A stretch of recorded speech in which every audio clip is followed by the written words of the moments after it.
Hello and welcome, ladies and gentlemen, to the Premier Endurance League GT3 Series. Once again, limited action back here tonight. And I can tell you what, ladies and gents, it's Watkins Glen, and more importantly than that, it's a rescan of the Watkins Glen layout, including some new sausage curves, which we'll be talking about here at length throughout the broadcast. No more getting right up and close to the barriers on the entrance to the bus stop chicane, but we are in the United States of America. GT3 racing action, 2 hours worth of racing coming your way in just a few moments. Qualifying is in the process of finishing up in the background at the moment, so we'll have our pole position drive up and results for you from qualifying here in just a few moments. But for now, we're out there and trying to set the final laps of the session. I can tell you Trent Allen's been rather quick here tonight.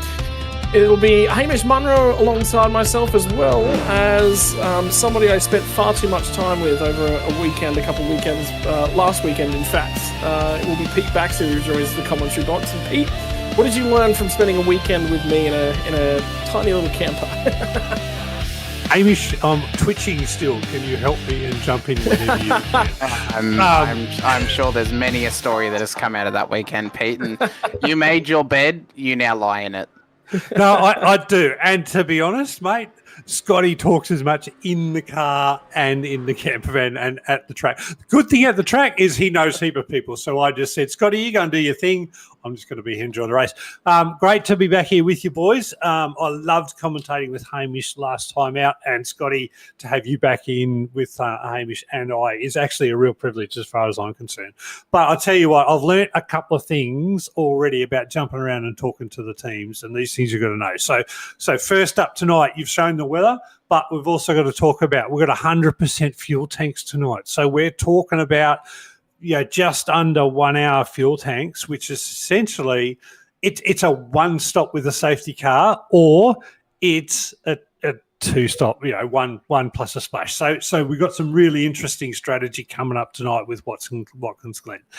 All of the Aston Martins. So anybody that changed to the Aston Martins, rear grid tonight because of the way the change rules work in PEL. So some fast drivers. So I'm talking Owen Coleman, and the likes of those sorts of guys who have jumped into the Aston Martin, they're starting rear grid. So there's some things to look out for tonight. And Hamish, save me from many puns by Scotty Rankin, because I tell you, he's going to talk about me in some ways you probably don't expect. But I tell you what, I got some things in my background. I could talk to him. I could talk about him, but I'll keep them secret between us now. You've asked the wrong person to stop Scotty from saying puns, because I will fuel him the whole way through, Pete. Round 3 tonight, Scotty, Watkins Glen. It's a phenomenal racing circuit, obviously. Best known probably right now for, the likes of IMSA in terms of endurance racing for the 6 hours of the Glen, as well also as the home of, probably the original home of NASCAR road racing, really. I mean, it's one of the more well-known road courses that NASCAR have run. It's a former street circuit, so it has a lot of different characteristics about this track. It's very similar to Phillip Island in that sense, that it feels almost like a street circuit mixed in with a real life road or a full-time road course as well. But it's a great track. It is a phenomenal track. And with this newest scan of this circuit as well, it's really exciting to see how sports cars are now going to deal with this place, because those sausage curbs are really, really deadly. I had the pleasure of calling supercars action here last week. They barely made it through, and these cars are a lot lower to the circuit, and they're a lot more fragile as well. So we may be in for a lot higher of a safety car chance tonight than what we were last time out at the Bend only a month ago. Yeah, and I think that's really, really critical, as well as when we talk about the lap 1, we're going up through the S's. That is actually one of the biggest opportunities for things to go wrong, really. So there's every opportunity that we might get over here in terms of the first laps and find ourselves in a safety car. On board at the moment, though, the calendar, and we are off to Watkins Glen, the Open Series next weekend. Road Atlanta will be back here the weekend after in the Limited Series. We got a little bit of a week off in the middle of November and then we're back in action for 3 weeks in a row from Road Atlanta for the Open Series, Motegi back here for the Limited Series, and then the Open Series at Motegi, and then we'll finish it up with 2 weekends, again, back-to-back immediately off the back of that at Fuji Speedway for the Open Series first. They'll finish off their championship for the second half of this year on the 7th of December, and Fuji Speedway for the Limited Series on the 14th of December. So 6 rounds. We're already coming to the halfway point. At the conclusion of tonight's race, we'll be through the halfway point of the Limited Series. Right. Qualifying is in the books. We are halfway through our warm-up session as well, so I can tell you that pole position was picked up by Trent Allen. Isaac Curtis has done quite well, and really, really impressed by the speed that's come out of Brad Coates as well. He will be over the moon with the P3 qualifying result. We'll get to those in a few moments when we get the opportunity. Full warm-up lap here tonight. I'm going to put this one to you first, Pete, and then we'll transition on to Hamish's thoughts as well. But cold tyres, the last time we were here, we did see a wet race at the very back end, but it was right on the crossover, and if we'd have gone 1 lap longer, wet tyres would have won out, but it was 1 lap shy of those wet tyres actually being the better tyre to be on. Yeah, look, at the end of the day, we've still got to deal with cold tyres in the GT3, and as we all know that, you know, iRacing has... They just get better and better with the tyre models. I mean, yes, there's critics out there, but for a simulator, we are getting better and better in terms of what we get to drive. These cars start the race on cold tyres, so the times you're seeing in qualifying, you're not going to get in lap 1, you're not going to get in lap 2, particularly as the guys settle into the race. But also, if they actually push towards those times with cold tyres to start with, they're going to tear their tyres up, and at the end of their stints, they're going to be going slow. Now, with 100% fuel tank, Scotty, as I mentioned earlier, you've got to look after your tyres in the first 5 laps to make sure you've got speed in the last 5 laps. And if you don't, you're gone. Yeah, I think that's one of the big things moving forward as well, is just looking after those tyres and not cooking them immediately. Hamish, GT3 racing action, that new tyre model, I think it's really changed up the dynamic because the cars are just so difficult to bring up to temperature. We're lucky tonight that we have a cooler service, so cooking these tyres not necessarily going to be a huge thing. I don't think it's going to be as big of an issue possibly as if we'd gone racing last iRacing season as well, when they had their recent update prior to this one. What I think the big challenge tonight is, and possibly it's strategically, is how are you actually going to balance your pit stops across the race and how you're going to balance those tyre changes. Pete mentioned to us that it could be a 1 stop and a splash to the end, but that also means that you could also maybe roll the dice and risk taking equalised stops across the race and just set yourself up for a 2-stopper the whole way. Do you then take tyres on both those stops? Do you go maybe 40 minutes, 40 minutes, 40 minutes straight to the end? Or do you try and balance it out a bit better? Tyre wear is going to be major if you push too early. This place kills tyres, so pushing too early is going to be obviously a major issue. Safety cars could also have a part to play as well, especially if they're early, and I think that's going to give us an idea of how this race is going to go. Is if it is chaotic too early and we get safety cars early in this race, that may then dictate the rest of the race and how the strategies are planned out by these teams. But I really just think that those who can pinpoint the strategy game in terms of fuel and tyre management, they're going to be the ones who are going to do the best across the 2 hours here at Watkins Glen. Here we go. Grid is going to come up here in just a few moments. We just ticked over to the race session. Warm-up has now been run and done. Your last opportunity to run to the loo before racing action begins. Round 3 from Watkins Glen, the Premier Endurance GT3 Limited. Trent Allen has taken pole position, 42.386. It's going to be less than half a tenth back to Isaac Curtis will be lining up alongside of him. So it's 2 Mustangs on the front row. Then we go back to Brad Coates, who's on his ever-faithful McLaren. He's on the inside of row number 2. Luke King will be starting off alongside of him on the outside of row number 2. John Trott from Jesse Butler are going to be on row number 3 in a BMW and Porsche. For Jesse Butler, remember he won back at round 1 of this series as well, so he's looking for another strong result. Luke Capozza and Rue Koistra. Rue's been quick of late, but again, I think car choices for him is going to be a little bit of a difficulty given that he's back on board that McLaren. We'll see how he adapts here tonight. Will Buchanan is going to slot inside of the top 10, and Richard Mayer will start off alongside him, and I believe for Will Buchanan as well. I think he stepped up and actually did some V8 supercar racing today, partnering with a good buddy of mine. But didn't go all that well. Kurt Chapman is actually going to be the first of our Challenger class drivers down in 11, and it looks like it's fairly well dominated by the Mustangs inside that 10. Brock Caddy will line up in 12th. We are 7/10 of a second off of pole position. Martin Hallinan will line up out of 13th. James Mason to his outside. Greg Brooks will be on the inside of runner number 8 alongside of Nick Wood. Matt Feely with the second of those Challenger class drivers. He's in 17th spot. Alfonso Latella will be alongside of him. Ricky Provenzali has managed to complete a qualifying lap. He is only good enough for a second off of that quick time from Trent Allen, so that was some serious pace from Trent. Chris Ruddle will actually be third of the Challenger class drivers. A big opportunity for Chris here tonight. Patrick Randon from Nick Clydesdale out of 21st and 22nd. Brent Tucker and Sean Benici are going to take us all the way back down to 24th. By the way, 54 entries in tonight, including our safety car crew. Bobby Camo and Trent Stapleton, Nathan Tapp and Tom Williams are going to round out row number 14. The top 30 back to Matt McCamley and Stefan Mellors. Outside the 30, Benjamin Brook and Adrian Gretsch, Ben Geringe and Jake Robillard. Glenn Hopkins and Ben Wilkes to come all the way back out of 36th spot. We're starting to get back to the point where we'll look for a few drivers who are changing manufacturers when we get outside of the 30s. So it'll be Jesse McMenamin, who is out of 37th spot, and Mark Foster, who will be 38th. Matthew Bakir from Glenn Jones, Ronald Long and Chris Withers, Jared Williams and Nathaniel Coburn, Owen Coleman. Here comes the first of the drivers instead of qualifying time. And again, your manufacturer swaps. By the way, all the way down here in 45th spot. Isaac Norman is actually on board a Ferrari, didn't actually set himself a qualifying lap.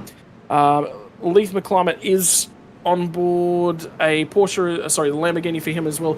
Dean Hunt is going to be coming out of 48th spot on board the McLaren. Greg Heaney has swapped over to the Aston Martin out of 49th. Edward Adcock is also on board an Aston in 50th, and Dale Atkins to come from the rear of the field in 51st spot. Another of the Aston Martins. So right, we've got 1, 2, 3, 4 drivers switching to the Aston of this round, Pete. So a couple, but actually not as many as I thought. Yeah, no, it's interesting, Scotty. You talked to me a bit about, well, so we were together about the Aston Martin, and if I remember rightly, you said it was quite a balanced package if you could drive it right. So what I am expecting that some of the drivers, particularly Owen Coleman, and we know Owen's been he's been a lethal dude in this series. I'm looking forward to see how Owen can manhandle that Aston and see how he goes through the race and see whether he can make up the positions to get possibly, I reckon, into the top 15. I think that would be an absolute awesome effort. But at the end of the day, we'll see how we go. That's a lot of cars to overtake. Yeah, that's a big problem for those guys down the back. So we'll keep an eye on Owen Coleman as his race progresses. And the pits is where the safety car is headed, out off the front end of the field. Trent Allen has control of them as they round off the last corner. It's going to be the 2 teammates on the front row. Trent Allen from Isaac Curtis. When do they get going? Brad Coates is going to slot into P3 as well. So 3 Revolution Racing cars off the front 3 positions. And here we go. Green flag from the Premier Endurance League. 2 hours worth of GT3 racing action. And here we go for aggression as well, because the guys in the middle and the back of the pack, they are 3 wide at the front. Watch as they get towards the S's, though, because there could be some ongoing action. They're still trying to figure it out. Have a look at all the cars trying to feed up and through the S's. Cold tyres, bravery required. Who's going to slide the rear end out and underneath? Though I can tell you there's a huge accident in the mid-pack. Alfonso Latella's in the fence. There's a bunch of cars, Mustangs left and right, Porsches. The field is feeding through them. There's a ton. There's an absolute ton of cars feeding in. But you know what? I think we might have gotten away with it. There's a bunch of cars backwards. Rick Provenzali's involved. Greg Brooks was the Mustang that went around that triggered it all. There's a couple of cars back there that are just trying to get themselves sorted out here as they reset themselves. I don't think anyone needs a tow just yet, Scotty, but Might change. Oh, it might change. This may be our first safety car if we can't get all the cars back around Brooks. Again.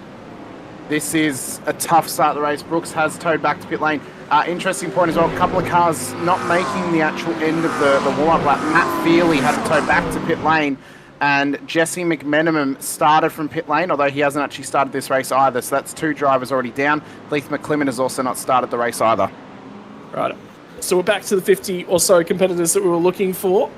And realistically, drama-oriented lap number 1, Pete. But to be fair, that was a huge accident that actually didn't escalate. That's uncommon at Watkins Glen. Well, it is uncommon because normally you come out of those S's, if a car turns around and then bounces off the barricades, it can sort of jump into about a bunch of sort of 10 cars following. So really lucky for everybody else. I'm not surprised that Leith Climate's not out there, mate. He was a little bit doubtful when I had a chat to him before the race whether he'd actually race or not. So he's obviously got all of his business to do as an administrator and hasn't done a lot of time driving. So so there you go. Anyway, I'll leave you back. There's a fair bit of action going on. I can tell you Chris Withers just got around to the last corner, Dale Atkins, and Leith McCormick did manage to make the start. There was some issues with trying to get one of the streams started.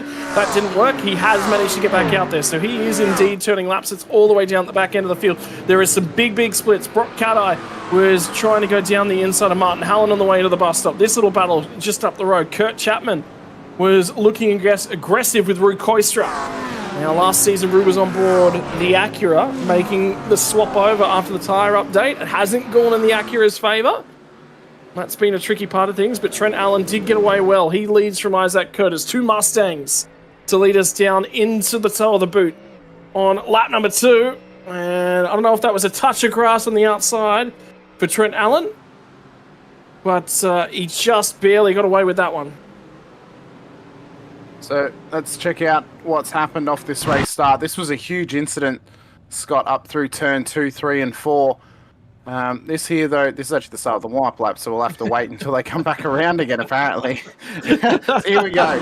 As we come up through the top of the hill, we'll just notice that, it almost looks like classic Porsche doing classic Porsche things. Rear engine loses the rear and straight into contact, and it's just a graveyard of cars up the top of the hill.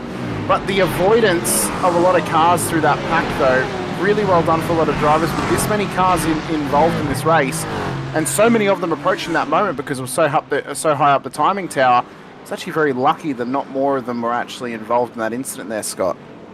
And I think I just heard another incident. There was something just went on for Dean Hunt on the radio, but I missed exactly what it was, unfortunately.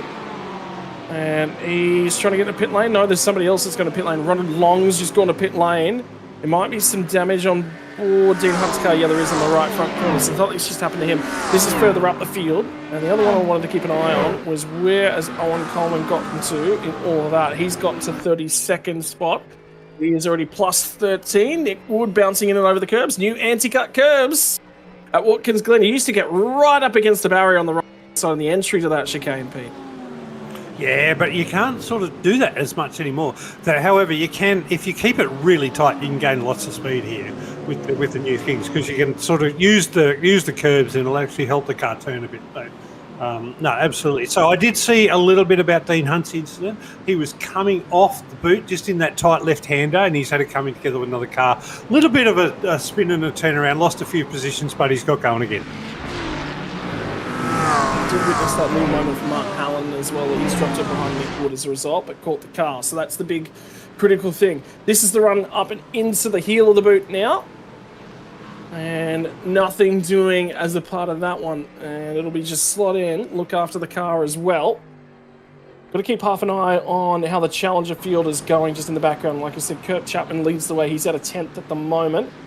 Matt McCamley's actually had a phenomenal start in the Challenger class. Started 29th. He's 17th at the end of lap 2. And I think that might increase when we get to the end of lap 3 here. He's done a phenomenal job to drive through. And that means he's only 7 spots away from catching and challenging for class honours in Challenger. His next closest competitor, Kurt Chapman, just at the back end of the top 10. Did very well last time out at the Bend only a month ago. The irony, as we come into tonight, you mentioned Will Buchanan had participated today in the Scops Bathurst 1000 with Harry Dodds. A month ago, when we were here at the Bend, it was the ASR Bathurst 1000 of the same day, where Trent Allen had won with James Scott. So it's quite interesting how two things can line up like that, Scott, in the world of iRacing and in Australian iRacing as well. Yep. Everyone's been participating in Bathurst. Oh. Going to see a penalty for Ronald Long. And I think that was the incident with Dean Hunt on lap 2. So here we go. Battle for P4 on the road at the moment. And there's a car that's gone around at the back end. That was Adrian Gretsch, who lost the rear end of the Mercedes as he tries to regain that one. It's going to be Hopkins will skate through on the inside. And apparently there's a touch of contact in that one for Gretsch as well. So, of course, Gretsch leading the Challenger Championship at the moment. He's inside of the top 10 in the championship too. So he'll be wanting to try and make moves forward if he can and continue to battle away amongst this race. But we've made it to lap 5. We've kind of settled ourselves now. New fastest lap of the race, Isaac Curtis, 142.86. His teammate Trent Allen went 100th slower on that lap. They look to be pretty unbeatable today once again, Scott, just like at the Bend only a month ago. Yeah, the big difficulty is John Trott starting to look aggressive for P3 at the moment. He is tracking down Brad Coates, and that's the battle we ride with on board at the moment as the BMW tries to utilise that turbocharger to get a touch closer to the McLaren. Not quite able to do too much with it. Ronald Long's just come out of the pits after an extended stay in there. I think he might be on Colt's eyes. He's going to try and jump out of the way of this guy. This is going to present an opportunity for Trott. He's going to get covered off. And that was just bad timing. Poor luck, unfortunately, for Coates. But these guys are starting to fall off after a strong qualifying performance from Coates. At the moment, it's about 3.3 seconds back from the race lead. So the pace at the front has been brilliant. And around now goes John Trott. In the One Performance Racing BMW, he'll hang on to it, gets to the inside. So I think he'll be able to rejoin okay. And he's gone from on offense to now he's on defense. Goes from 4th to 14th, and there's still more pain to come. He's got to try and get that car going again. Will Buchanan, what a race he had last time out at the Bend as well. Fought his way through the field to get inside of the top 10. A much better qualifying tonight here at Watkins Glen. He finds himself up 4 spots just ahead of this guy right here, Jesse Butler. Unchanged position in this race. He started in P6, continuing to apply some pressure right now to Buchanan. But the important thing at this point is keep the car under control, keep the mind under control as well, and at least try and put a little bit of pressure on cars around you. Not too worth battling too hard like it's race-winning conditions right now, Scott, because we've still got so long to go on this race. So we may see drivers letting others take positions, working together, try and fight their way forward, and just keeping themselves in the fight until the very end. Something's just happening to Ben Wilkes towards the back of the pack as well. And it was a 3-wide moment going through the heel of the boot, unfortunately for him. It's triggered that one, and there's been a massive sort of pile-up, so that one might be worth a rewatch. This is that little battle pack that we were just sort of talking about towards the pointy end of things. And it's the Jesse Butley Porsche. Porsche as well just got a balance adjustment just the other day. It was Thursday night. Rue Koistra has gone around in the McLaren. So that's not worked well for him. I think that'll be off the exit of the bus stop, and indeed it is. He's probably not had a nice ride over the curbs. Damage to the front splitter. That will cost him. Not only on downforce, but on a straight line. It was an overtaking move as well. Gets down the inside. Car's a little bit loose and unsatisfactory. Too much curb in the middle. Yeah, way too much curb. He had a tough run last time out at the Bend as well, so it's only gone from bad to worse. 2 rounds in a row now for Rue Koistra. He's got work to do across the next hour and 40-odd minutes of this race. Pete, what do you think the best thing Rue can do now, to get a bit of a rhyme in there for you, just to withstand some of that mental fortitude that may be just starting to weigh a little bit on him now? Because last time out, he had a run that was not as successful as what he would have wanted, and tonight's race hasn't started much better.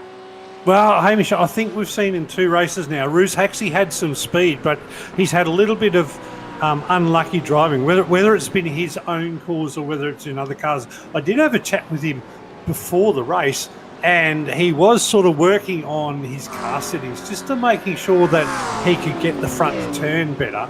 But he was doing all right. I had a chat. He's quite happy that Mum joins in, and he did say if he gets a chance, say good day to Mum if we can. But happy for the messages to come through. But look, Rue is, I think he's a fast driver out of luck so far in this series. And maybe whether that's a case of just pushing a little bit too hard, trying to get a bit more out of the car than either he's capable of. And, we all do that at certain times. Maybe just needs to settle down and, stay away from the trouble, and he's going to get some good results. Hopefully it comes for him. He's back in pit lane now, Scotty. This battle, though, is really starting to heat up. Butler's now gotten by Buchanan as they chase down Luke King for a top 4 position. But they've got to try and work together here because they're chewing up massive time to the all-Revolution e-racing podium of Trent Allen, Isaac Curtis and Brad Coates. Coates is the closest one within reach, but only 2.5 seconds ahead of this battle pack.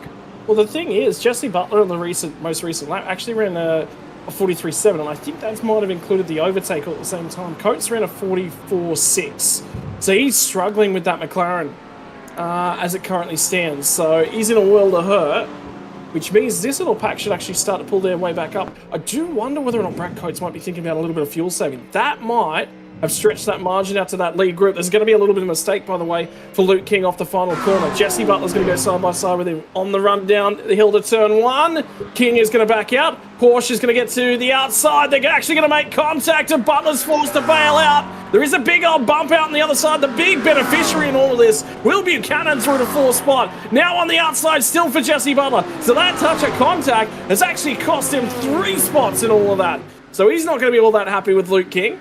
Well, if you're an RER fan right now, you're cheering for what just happened at turn 1 with Butler and Luke King, because now it's a top 4 lockout, at least for the moment. But the pressure that King, Composer and Butler are going to start bringing to Buchanan here, and after the day that he had at the 1000, it's going to be tough knuckle racing for him. Composer, maybe a little bit of an X factor in this. We saw King and Butler were ready to battle. Is Composer going to be ready to do the same thing? They cannot get into too tight of a battle, because if they do, Buchanan will run away. Yeah, so how aggressive do you want to be right now? And Luke King was leading this pack, but was a touch slower. So Adrian Gretsch has unfortunately cost himself 5 seconds. There's been a fair few penalties that have come in early on in this one.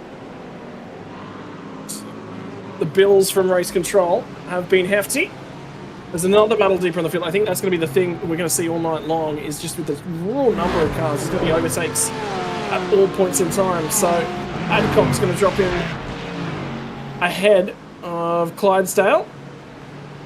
That's one of the Aston Martins cutting their way through the field as well. So that's been successful for them so far. Worthwhile. Oh, Coleman's got his way through to 22nd at the moment. His most recent lap time was a 44.2 with overtakes. Well, what we're seeing is a lot of battles are getting closer and closer amongst all these cars on track, as we ride on board with Jack Curtis as he battles away for position. Oh, Isaac Curtis, sorry, I completely misread. I don't know why. My brain's completely off today, Scotty. The weekend has been long. It's been tenuous. Last night it was completely gone for the Vets race I called, and now today it hasn't gotten any better apparently. But Isaac Curtis, I mean, absolute dominance last time out at the bend. Himself and Trent Allen worked together to absolute perfection to make it a 1-2 finish for that Revolution e-racing team. They look to do the same thing tonight with a 6.8 second gap back to their teammate Brad Coates.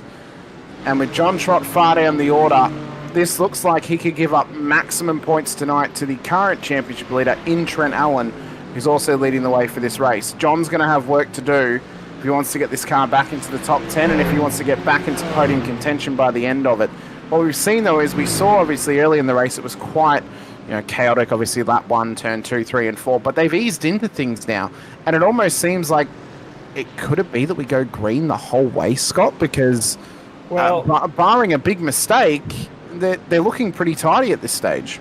Yeah, we don't necessarily know that for sure. 15 minutes into this race as well, so we have had a weather update. The weather is still looking like it's going to stay dry, with humidity increasing a touch towards the tail end of the race. This battle's not going away. This is in around that 18th spot at the moment. And the problem will be, for the drivers that are involved in this one, can you get the overtake done? Can you pull clear? So Chris Ruddle leads the way on board his Mercedes at the moment of this little group.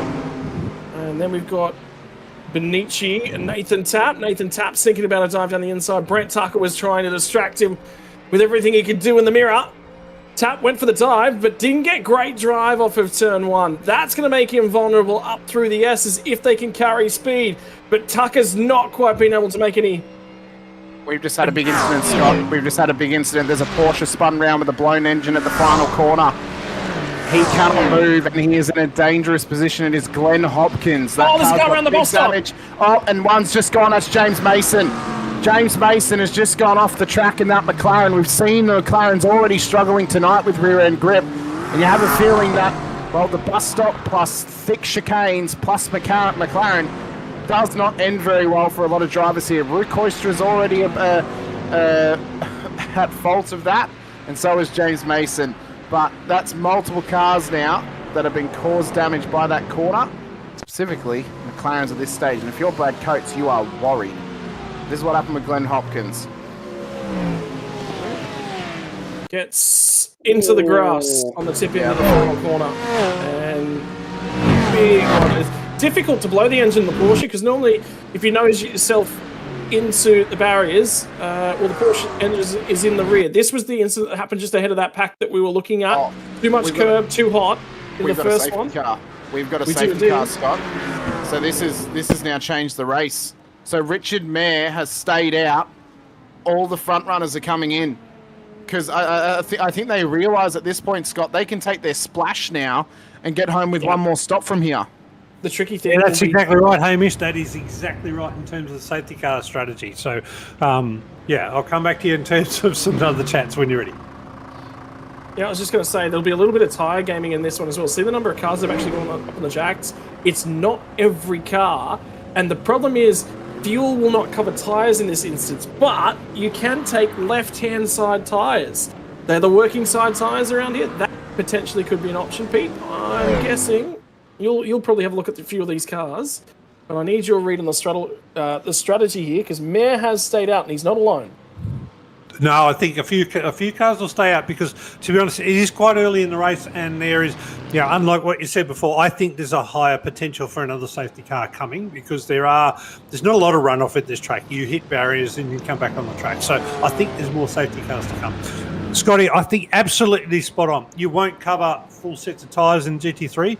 You might cover left-hand side, and while it might be a bit unbalanced while you're under safety car, you can get those tyres to bed in while you're under that safety car, and it won't be as unbalanced as if you're at full race speed. So that's probably not a good option for anybody that was racing. I just come back from a chat with Jesse Butler after he had that incident and come from third to seventh.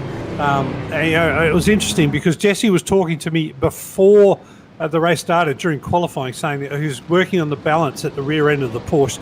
He got that right, because he came from the mid-20s in qualifying up to the top 10. He got that really right. He was racing quite up there at P4, and then had an incident. Now he's racing his P7 in P8 after the stop. So look out for Jesse. I think he's stronger than what we might be talking about right now, and I think he's got some go in there. Maybe not be able to fight Trent Allen and Isaac, the dudes that are just running at the front of this field, but I think he's there for a podium. So this is a replay from the incident on lap number 1. Information that Ricky Provenzano found the barrier that was the car on the other side. So it wasn't just one, there were two that let go on the first one through the S's. So that's the issue. Critically here, keep an eye on the number of cars that are weaving. Now, I can tell you, behind the safety car, and just waiting for some information from race control at the moment. Yes, so all cars have been advised to move to the left-hand side of the track at the moment, because we're going to see lapped cars jump their way back onto the lead lap at this point in time. But the other thing that I sort of wanted to talk about was, did you see how few cars were actually weaving? Now, the tyres do lose temperature crawling around behind a safety car. It's not a lot, but the guys that have got hot tyres on, they're probably a touch too hot. So they do want to lose some temperature, bring that tyre back down a little bit. But the ones you saw weaving madly, they'll all have fresh, clean, cold tyres on. At least one side of the car. They definitely want to get those pressures a little bit more equalised. That's why they're weaving like mad. Just saw as well, just prior to the safety car being called, that John Trott had actually had an incident just as the safety car was called, Scott. So he's actually dropped a couple of positions now after a minor spin off the toe of the boot around here. So that's a difficult spot for that to happen. It was just after the green flag. Oh, sorry, that's my fault. That was an early incident. I'm just. Yeah, that was what I was about to say. As I said before, Scott, my brain is fried today. It's absolutely fried. I've gone balmy apparently. So there's something critically here. I did see one car actually pick themselves up a black flag, and I'm assuming it's going to be a drive-through penalty. Yeah. We've got to stop and hold. It was Nathan Tapp was keeping an eye on, so I think that might be speeding or an unsafe pit lane exit. What is it? Just a drive-through. I didn't see him stop at any point, so I would say that there would be. Would it be a speeding and pit lane penalty for the drive-through, Scott? no, because they're normally stopping holes. Yeah. Maybe an unsafe entry. Well, if it's an unsafe entry, he would have been able to serve it on entry. That's true. The other problem I have there's nothing in the sheet about it, so it was definitely an iRacing sim and entered penalty. The other problem I have is he's just driven out a closed pit lane exit. Yep. So that's gonna give him another penalty now. So we know that Mayer, Ruddle, and Stapleton haven't pitted, but some fuel save. They could maybe possibly get home on one stop, but it's going to be tight, Scott. It's probably need maybe another safety car to make that happen, because it's pretty hard to gain around about 10 minutes of fuel. Okay, I can tell you exactly where the penalty came from. I went back with Nathan Tapp. He exited pit lane side by side with Edward Adcock, and didn't have grip on the left-hand side of his tyre, so he actually crossed the yellow lines on pit lane exit, so it is an pit lane exit. Yep. Yeah. Yep, and now he's just exited a closed pit exit as well, so he's going to get another penalty more than likely from race control. If it was spotted. Yeah. Or maybe race control are watching us right now and we've just pointed it out to them. I like playing that game, Scott. Yeah. I like playing that game of we catch someone doing it, race control are watching, and they give them a penalty. You cannot escape the broadcast. No, so we get a lot of opportunity to scroll up and down through the field. It was just odd. I saw the black flag and I went, "There's something odd going on there." Yeah, yeah. Well, Richard Mayer and his Chevy have been awarded the lead of the race through an alternative pit lane strategy. The other thing is, we've chopped a few laps out of this race, so there may not be a requirement for a splash and dash here. Either way, Richard Mayer has control of the race. His teammate is Chris Ruddle. They're from the Sud Speed Racing, and they are going to lead us back to green flag. Great opportunity for Chris Ruddle. Quick, dude, hey, I've got to jump in. Dude, I stuck up at the start of the race. The 100% fuel tank is a safety car. Sorry, my fault. I read the wrong one. Every other car's on 55%. So, Scotty, we're talking about 30 to 35-minute fuel tanks. So we're talking about 2 stops plus a splash, essentially. And the guys that have stayed out, the 3 guys that stayed out, are saying, you know what, I reckon we can do this as 2 stops without the splash with the safety car now. So I reckon we've got a really good fuel strategy. Sorry to all of the viewers that were watching and looking for a one-stop. That makes a lot more sense. My fault. But anyway, that's why everybody else went into the pits. Either way, Richard Mayer has launched out the last corner. Chris Ruddle's got a reasonable getaway as well. Streak run into things. Did Trent Allen take tyres? His Mustang was up on the jacks. What's the pace like for that car on a few colder tyres? He's going to get to the inside of Stapleton. Here's the call.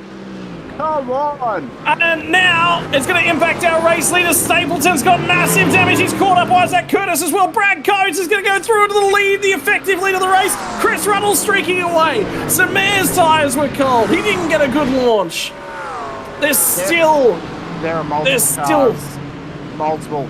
The biggest name in all that, well, the 2 biggest names in all that, actually, Will Buchanan and Trent Allen were both involved in that incident there, Scott. That has got massive implications for this race, and it's got big championship implications because Trent Allen's car is not healthy. He's going to have to bring it back into pit lane, and he's going to have to get that Mustang fixed. Richard Mayer immediately just jumped on the radio and just apologising to the field. Obviously, at the end of the day, limited series, and mistakes going to happen. But that's part of amateur racing, right? That's why we're here, is to give the AMs their hour. Yep, he'll learn. The holding of the brakes rule. He'll learn. Sometimes that can save us. It doesn't necessarily matter. No. That's the ABS. Yeah. It's the ABS in these cars. Even if you have your foot firmly on that brake, it will still True. drag across the track. Yeah. Yeah. So, Richard way, Mayer was the one that initially lost it down at turn 1. It was the race leader too. Yeah, the race leader. So it's tough. But Chris Ruddle now leads the way. Luke King up into the podium in behind Brad Coates. Jesse Butler, P4. Isaac Curtis in P5. This is big. I mean, this is big in terms of the whole race. It's big in terms of the championship because he's lost it on his own. Trent Allen's tried to take evasive action. The car has flung back and he has just collected him on the way through. It's really tough going for Trent Allen. It's really tough going for Andrew Cannon. It's a tough time. Kurt Chapman was in there too. Some of those drivers who were favourites for possible race wins today, they've got a massive uphill battle now to climb, Scott, with a little under an hour and a half to go, or a little over an hour and a half to go. And there's going to be an overtaking attempt, forced to just slot back in, unfortunately, for Jesse Butler. He gets a little bit of luck, but that's sometimes what you need. He's back up the point at this point in time, and he was trying to track down Brad Coates before. Now Luke King's back behind him. There's more cars that have gone around. McCamley in the Challenger class has gone around. This is really tough going, and this is the challenge of Watkins Glen. Really keeping your car under control, especially if you've taken fresh tyres, especially if you're on older tyres and you haven't kept them up to temp under a safety car. It's a really difficult circuit to get back into your rhythm. It's a difficult circuit to avoid incidents happening because, as mentioned, it's a former street circuit, now permanent race course. It's surrounded by walls. You've got nowhere to go to take evasive action, Scott. And when it's at a tightening point, like turn 1, and you try to go to the inside, well, you haven't got very far to go if a car comes right in front of you. Yeah. It is narrow. Those walls come up very, very quick, specifically at the S's, and then the exit of the boot as well. That stretch right there is quite narrow all the way back to the start-finish line. Regardless, that is why you go racing at Watkins Glen, to challenge it, and then that outside barrier. And Nick Wood did just brush it, and now he's going to be trying to track back down Isaac Curtis. How damaged is the front end of the Curtis Mustang will be the big question, I think, because he definitely copped a whack from one of those cars. Yeah, there is damage on the front corners of it, just the front left splitter. So it's not going to be healthy. It's not going to be as speedy as it was before. Nick Wood will want to capitalize on that as early as he possibly can. He's getting close. Not going to show the nose. Not going to show the nose. It's a tricky track. The problem is clean air is just so supreme around here. It's so difficult to get the overtake done. It's so difficult. And now with those new updated 3D curbs around here as well, it takes away previous overtaking opportunities and makes them a lot more statistically unlikely that you're going to get the move done. Namely the bus stop, where we'd often see drivers going for dives down the inside, trying to make it work. It doesn't happen now. Bus stop has been taken out of the equation in terms of an overtaking opportunity. In terms of Isaac Curtis and defending this position to Nick Wood, his probably next major area he can defend him is right down here at the heel of the boot. Nick's not willing to go for it just yet. He's happy to sit there for the moment, but the longer that this race goes on, the more pressure that's going to be applied to Isaac Curtis, the more opportunity there is for a mistake to be made. But if you're Nick Wood, you've got to try and make a move on, because otherwise King, Butler, Coates and co are going to run away from you, and you're going to be stuck behind the cork in the bottle that is Isaac Curtis. Yeah, something's just happened to Patrick Reardon as well.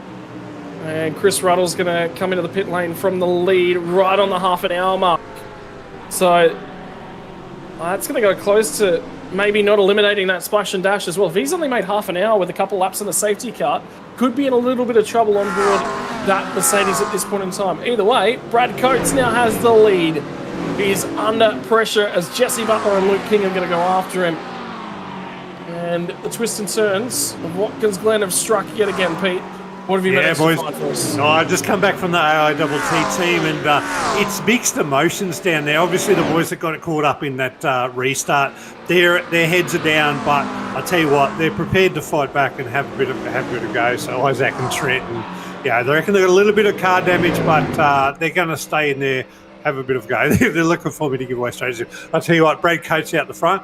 Mate, he is calling it the Stephen Bradbury so far. So, if he can keep that up, he's going to keep that up. But look, they're ruining. They were 1, 2, 3, 4, But obviously that's not the case anymore. But as you say, that's amateur racing, right? These things can happen. And, look, the guys out the front, it was just nothing more than cold tyres and a little bit more throttle than necessary. So, the ramifications down the field have been huge. It may shake up the championship a little bit, but I reckon it makes it interesting for everybody.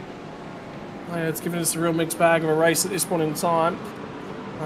Luke King's just picked up a penalty as well. That trucks along the bottom of the screen, and James Mason's had more issues, this time off the exit of the boot. Remember, his car was backwards through the bus stop just as the safety, it was actually right as the safety car was called, by the way, was the timing on that one. And again, Curtis is going to come under a little bit more threat. He is looking more and more and more vulnerable. And it's going to be to the inside for Nick Wood, and he's going to get that job done finally. But now that offers a little bit of trouble. What is Kapotza going to be able to do in behind the pair of them? Is he now able to capitalise on an ailing Revolution E-Racing Mustang at this point in time?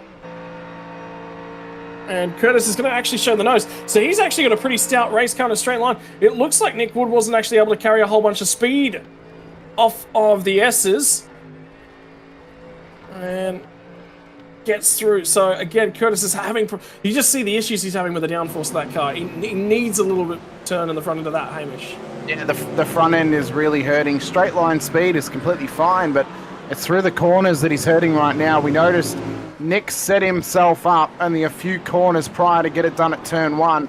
The battle ahead is continuing on as that is Alfonso Latea parked it round in the Merc down at the entry to the boot down at the heel for the ARTT crew. So he'll try and get that one going again, but right now their flag is being flown by Brad Coates and Bobby Kmo in the top 10, but it is, and even Isaac Curtis too, but Isaac is under immense pressure.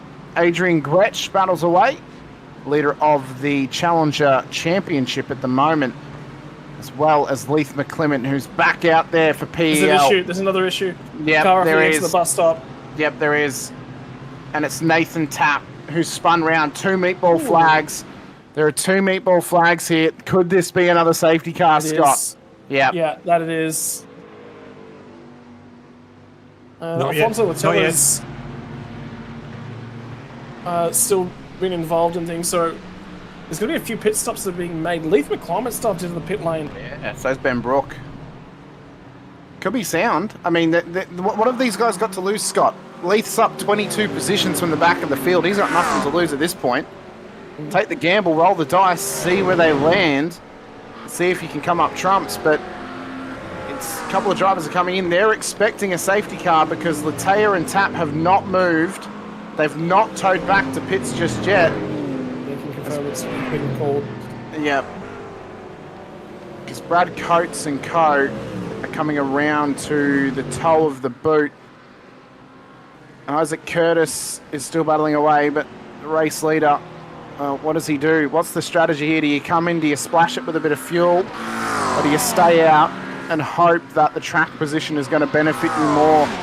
This is the tough balancing act of endurance racing. It's the tough balancing act of endurance racing strategy as well, and being very decisive of where you put your car.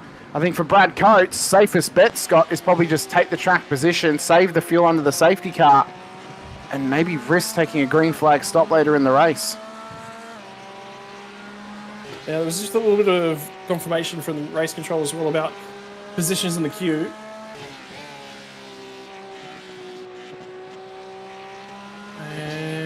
Butler's in. Is going to be coming in. Yeah, they are.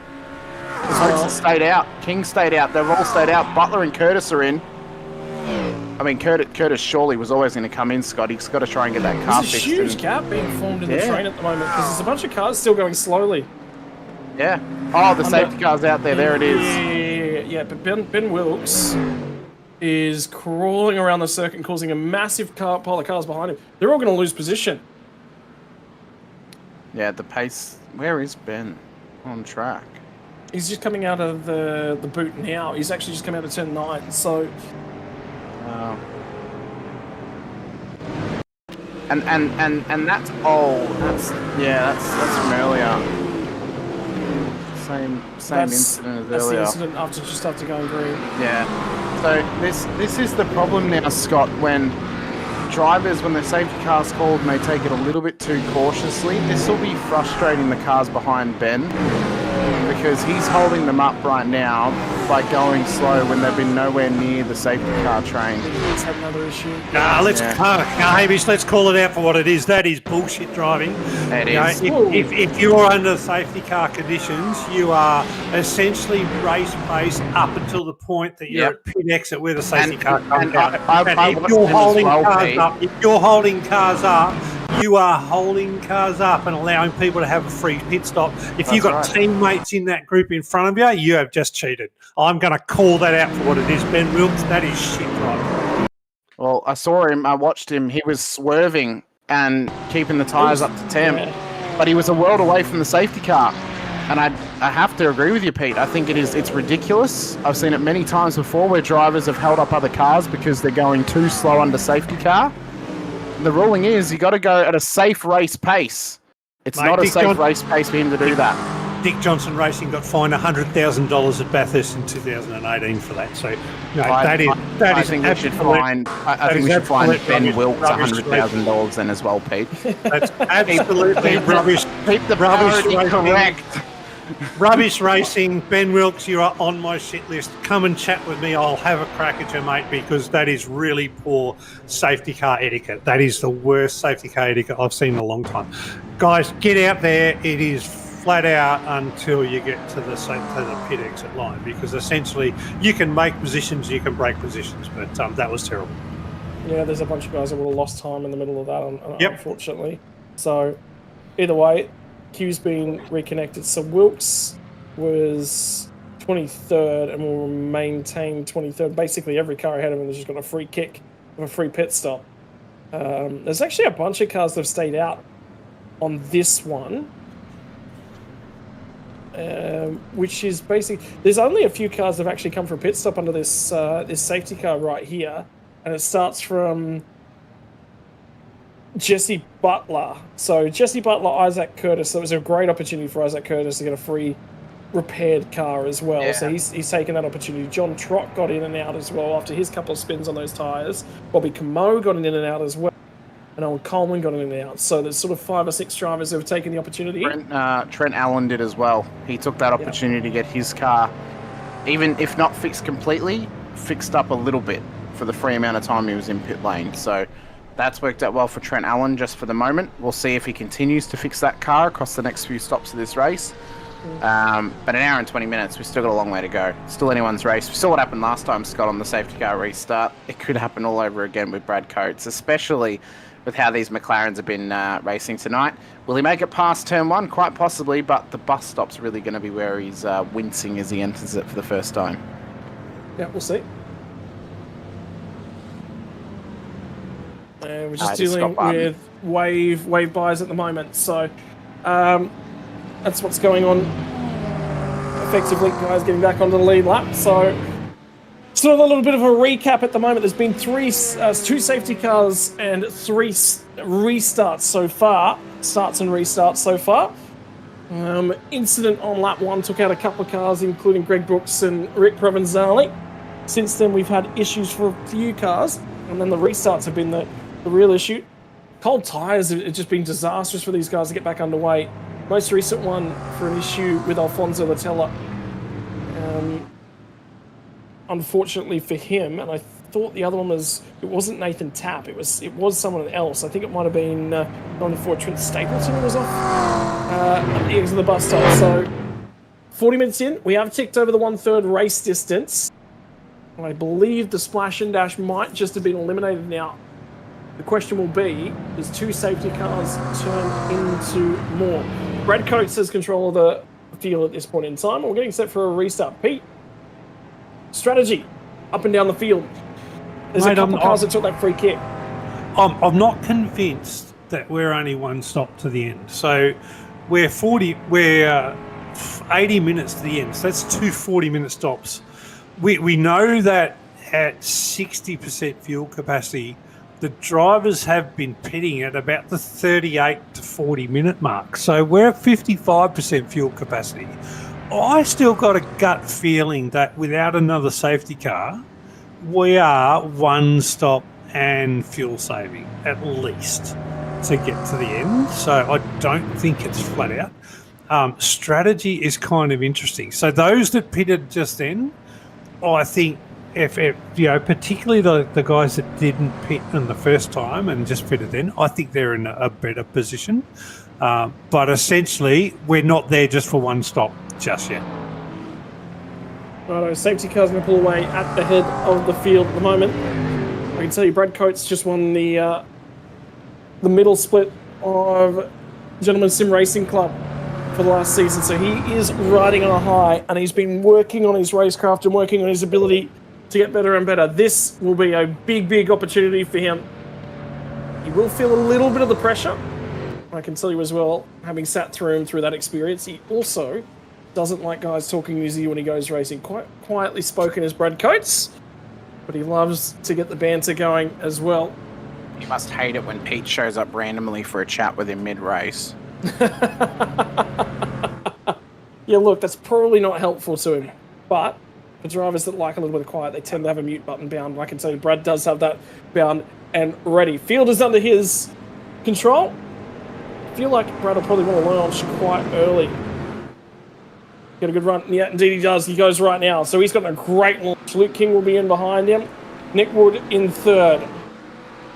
The field's just a little bit shaken up with pit lane strategy. Here we go. Back to green flag racing. An hour and 17 minutes on the clock as they pass the start-finish line.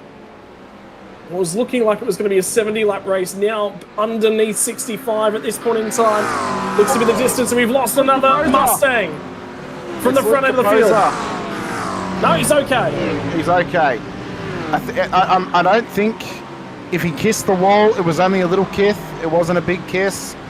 But he just caught that curb on the exit there, Scott, and that's given great gains to a couple of drivers. Obviously, this whole field's been completely shaken up, as you said. It feels like a cocktail bar at the moment. It's shaking up so much. Why would you go too wide? Oh, my God. Well, into this race to go too wide into the bus stop, that almost seems like here comes the elbows. Yeah, here comes Rook Oyster trying to go at him again, taking advantage. Inside line he goes. He's not the only one. Edward Adcock's going to have a go at him as well. You just wonder whether or not Tom Williams has got no tyre temperature at the moment on that picture. Just the way he's struggling.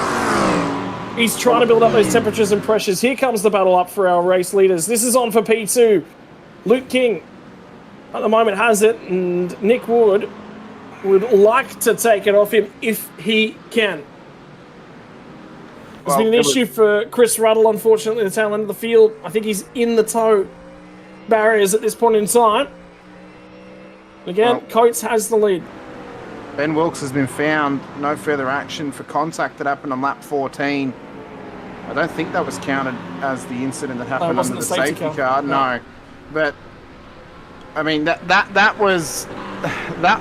was a big move to attempt for Tom Williams previously down at the bus stop. That was, I mean, he's now losing out. His tyres are really worn from it as well. He's just lost out to Brent Tucker and Ed Adcock in the last third of that lap, and now he's under pressure from Ben Gorringe as well. Will Buchanan's on the comeback at this stage. Race leaders are battling away towards the bus stop as Luke King puts the pressure on Brad Coates. McLaren v McLaren.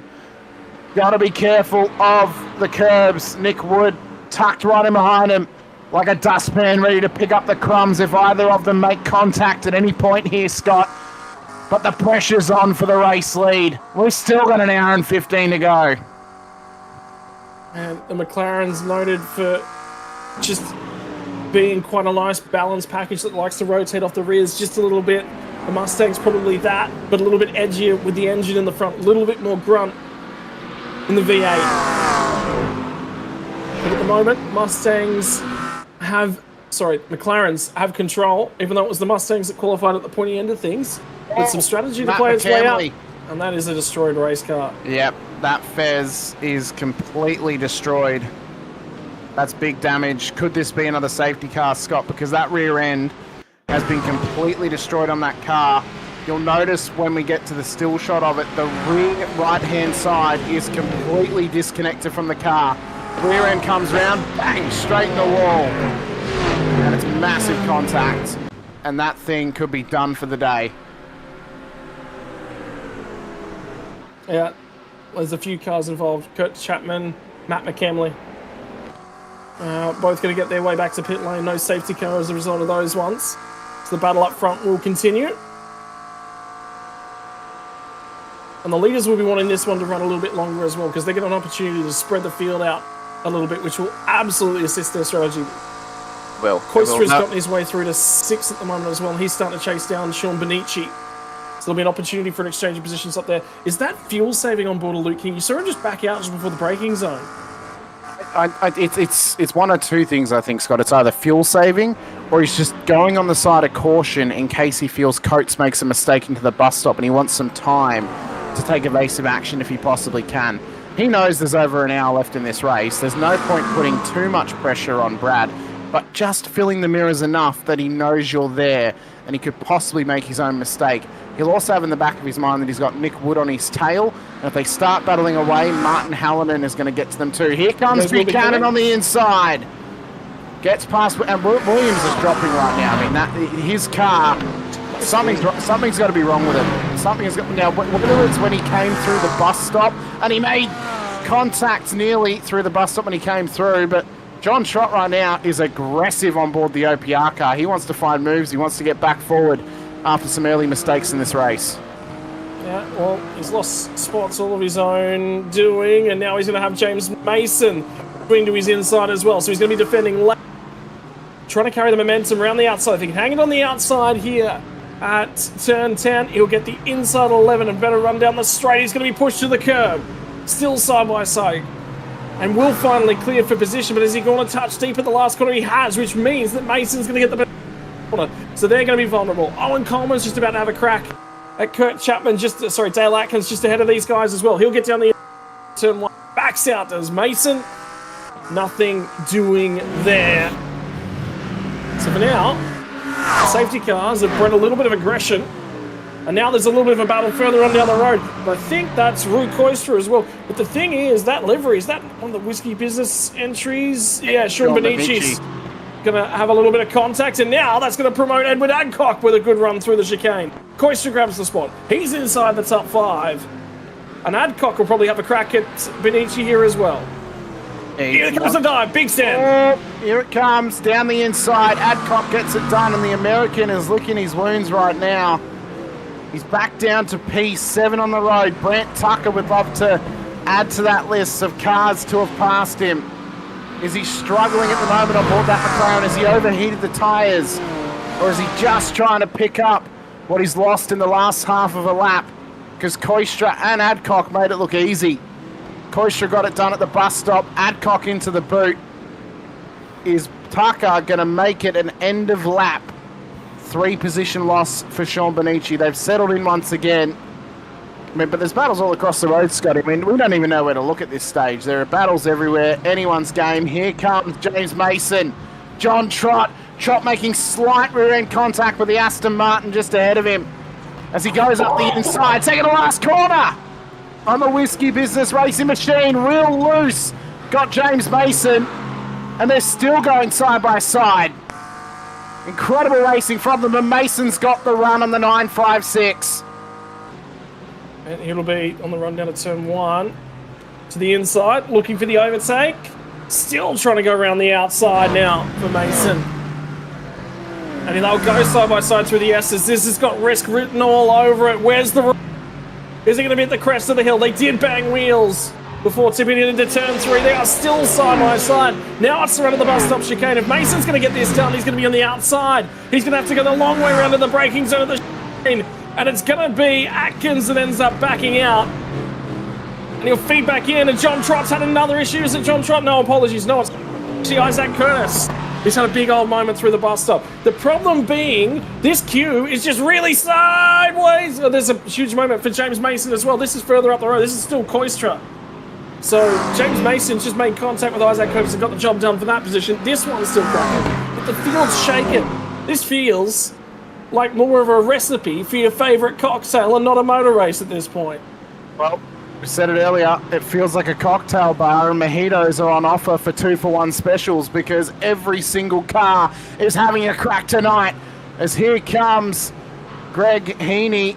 He's under pressure from the Merc alongside Koistra. Just sit on the radio, he's pitting. Okay, so this is going to be interesting strategy play now, Pete. How do we see this playing out for Brew Koistra? Oh, look, boys, I just come out from the DMT pit and, no names, but the guys that pitted on the lap 17, lap 18 safety car, they are thinking that they're going to get to the end on one more stop. So Rue's now going to put himself into that category. Anybody else that pitted on the first safety car, they've still got 2 stops to go to get to the end. So this race is mixed up, boys. There's no telling. You can't really tell who's going to go where. All I can say is Brad Coates still feels like Stephen Bradbury. Luke King is having an absolute crack. Edward Adcock is the leading Aston Martin. Now, remember what I said about the start of the race? Aston Martins all had rear grids. Edward Adcock started in grid 50th position, and he's up to P5. So he has overtaken 45 positions to get where he is. That is just absolute awesome driving. Also, he's probably had a bit of luck because of those that have had spins and turns, but he's up there and he's holding the fort. So good on him. Lead Aston Martin out of all of those that started the rear grid. Owen Coleman, I had a chat with him. Didn't pit a last safety car. He's in the team with Fozzie, who did pit. He reckons he's still got another couple of pit stops to go, fighting from the rear of the grid. And as we know, Owen's somebody who's already had a really good run in PL and a big name here. So we'll see how we can get up there. So, but hey, look, boys, there is still lots of strategy to go in this race. Realistically, anyone who's on that strategy at this point in time, the best car that is on that strategy is Jesse Butler. So when he pit at the end of lap 18, he's right on that nice window to make it home, potentially on that one-stopper, as we're still seeing these battles going on between Trott and Greg Heaney. Still looking to try and get it done. It's not quite able to complete it at the moment. So, but yeah, Jesse Butler's in a great strategy position. So keep an eye on him. It won't be for a little while yet that we'll see that car pop back out at the head of the queue, but it will be coming his way in terms of the strategy.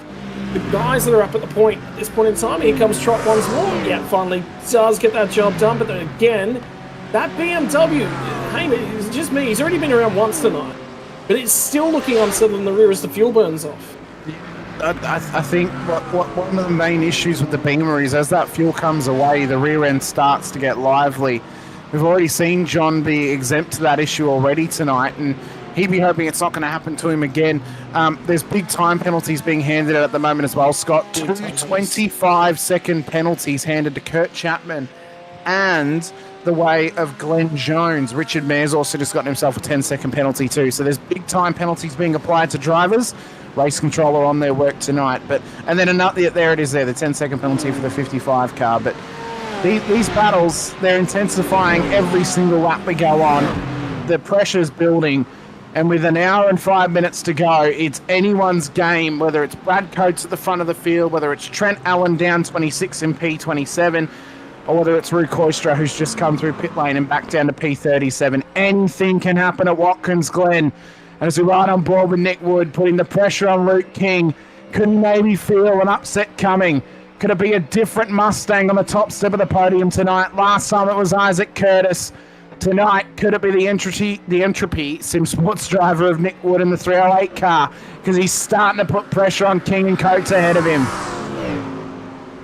He's just been chilly. He's just not really been able to get close enough, get a lick close enough, get a lick closer. So I was just thinking, Nick's got the pace. I was wondering whether or not he might be doing a lick of fuel cell at the moment, just sitting behind these guys. If he can't lead it, he can chop that stop out.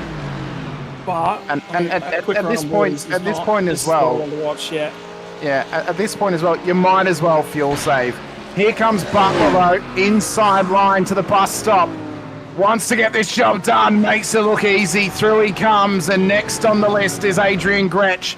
Caposa's been struck off as we head up towards Brent Tucker, battling away with Will Buchanan, who's on the move again, and back into the top 10 and back to where He started this race. He's 2 up from where he started. He's now up to P7, and the 281 car's on the move. But there's moves everywhere, Scotty.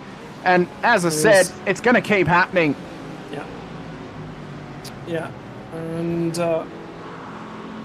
so... Well, the other reason, Pete and I were having an extended discussion about utilisation of fuel saving. That's what we actually had a really good discussion about, was strategy. When you got an 8-hour drive to get to the mountain, there's a lot of times to talk about a lot of things, and strategy was number one amongst them. And leveraging getting some track position through shorter pit stops. Not through, if you can cut out a pit stop, that's great, but that's generally a lot of fuel saving you're going to do for it. But it's that shorter pit stop. Hit the same lap as everyone else, take on less fuel because you've saved that amount of fuel. That's how you get some track position. Then you can make a move. And Watkins Glen is one of those tracks that's so difficult to overtake. That's one of the things you can do. Speaking of the man who was forced to endure excessive amounts of torture that only reserved for a higher stations prison, it's Pete Baxter back and still give pieces of his son. You're talking about pit stops like I've drunk red wine, which is a really, really dangerous thing. But I just jumped out of the WBR team, and hey, look, those guys are flying, right? Luke King's up in P2, Eddie Adcock in P5, Sean Bonici P6. Now, here's a story. Sean has been crook all week. Whole family has been crook. Jumped in the car with 2 laps to go in qualifying, didn't have the setup, absolutely no practice, qualified down the rear, now running P6, still a bit crook, making sure he doesn't cough too much in Discord and put the team off. Now, that is a story. Speaking about Peach, I haven't been too well. I want to do an absolute shout out to Andrew Dutch. He's one of the big names in PL, a guy that we love having race with us, but Dutchy, I heard, has been in hospital for a few weeks now.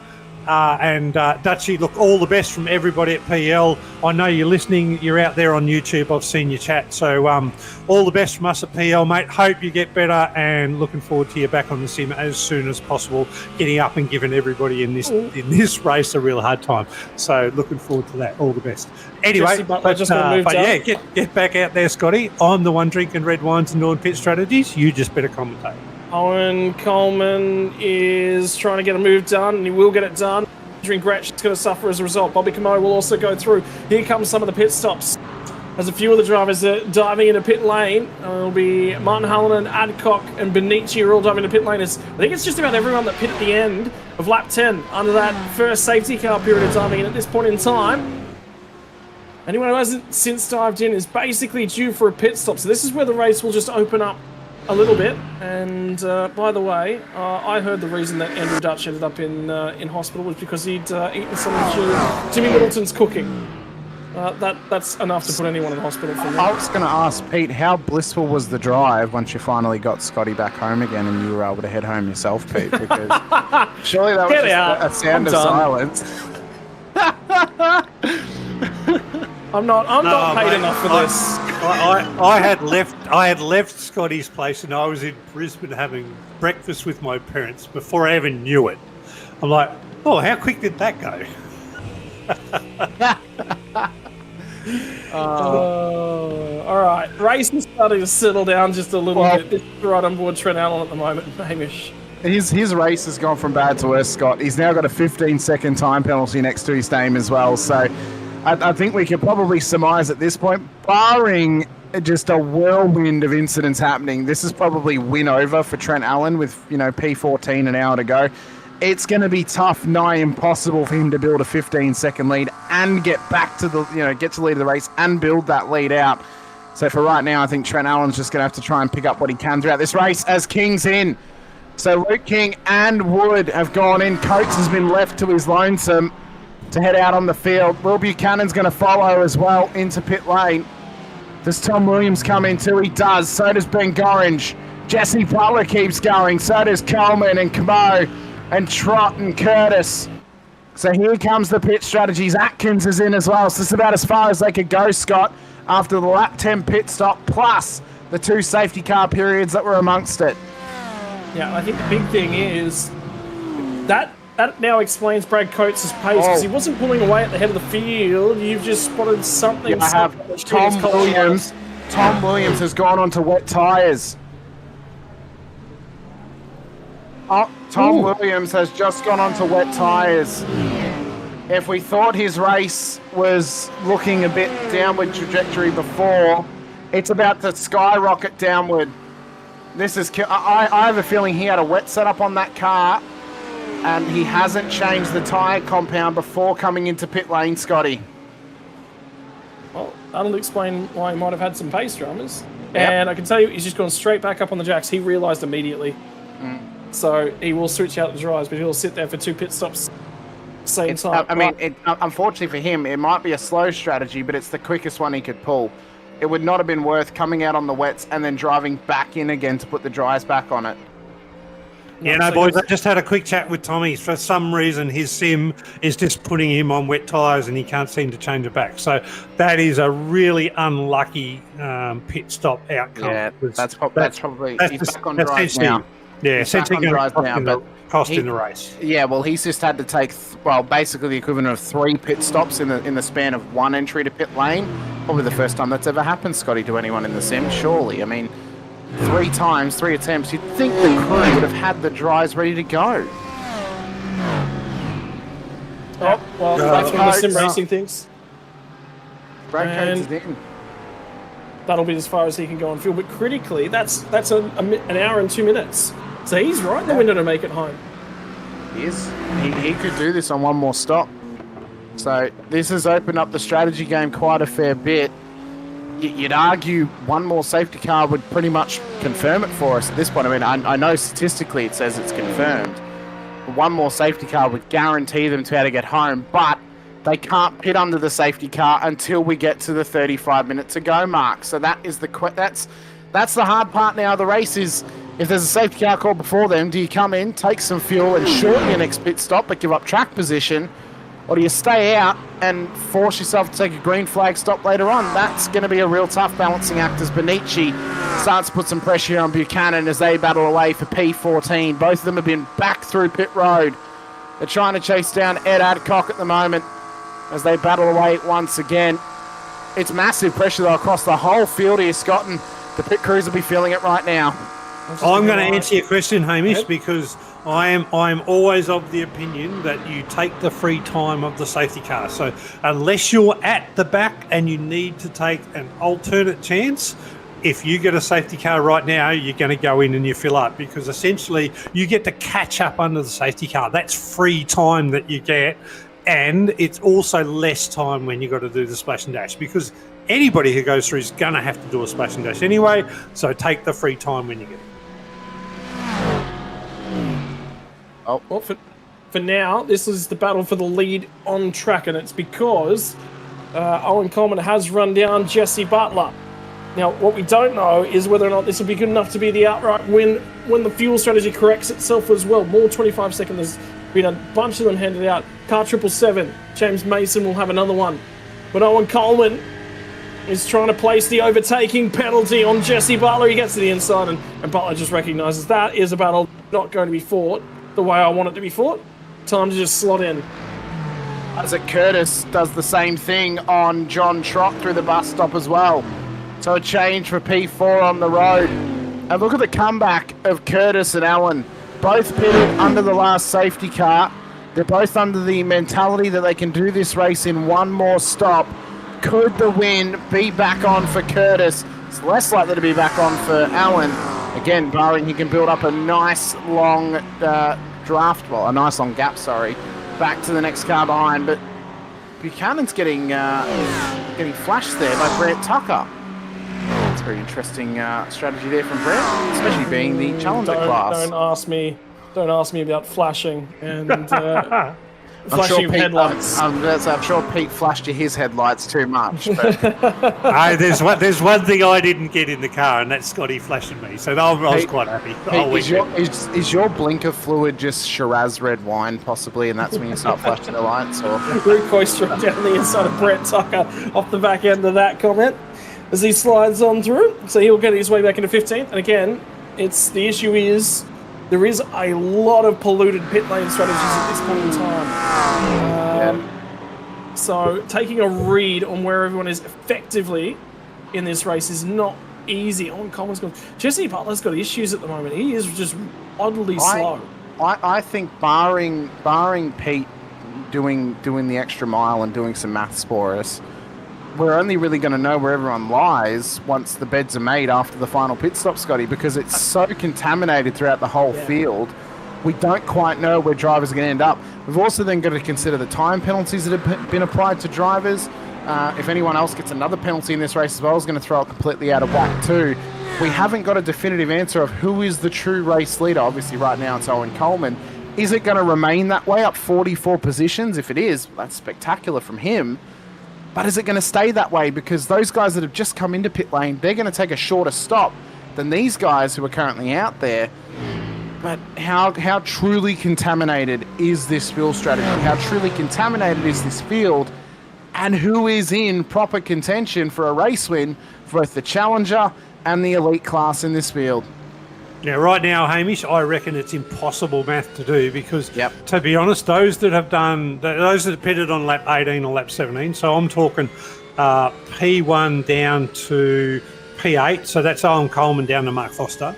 I think those guys, they will have one stop left to go, maybe a little bit of fuel saving, but that stop is going to be a long stop. So it's going to be a full fuel tank stop. It's going to be fresh tyres. It's going to be everything. So we're talking the full 25-second stop, right?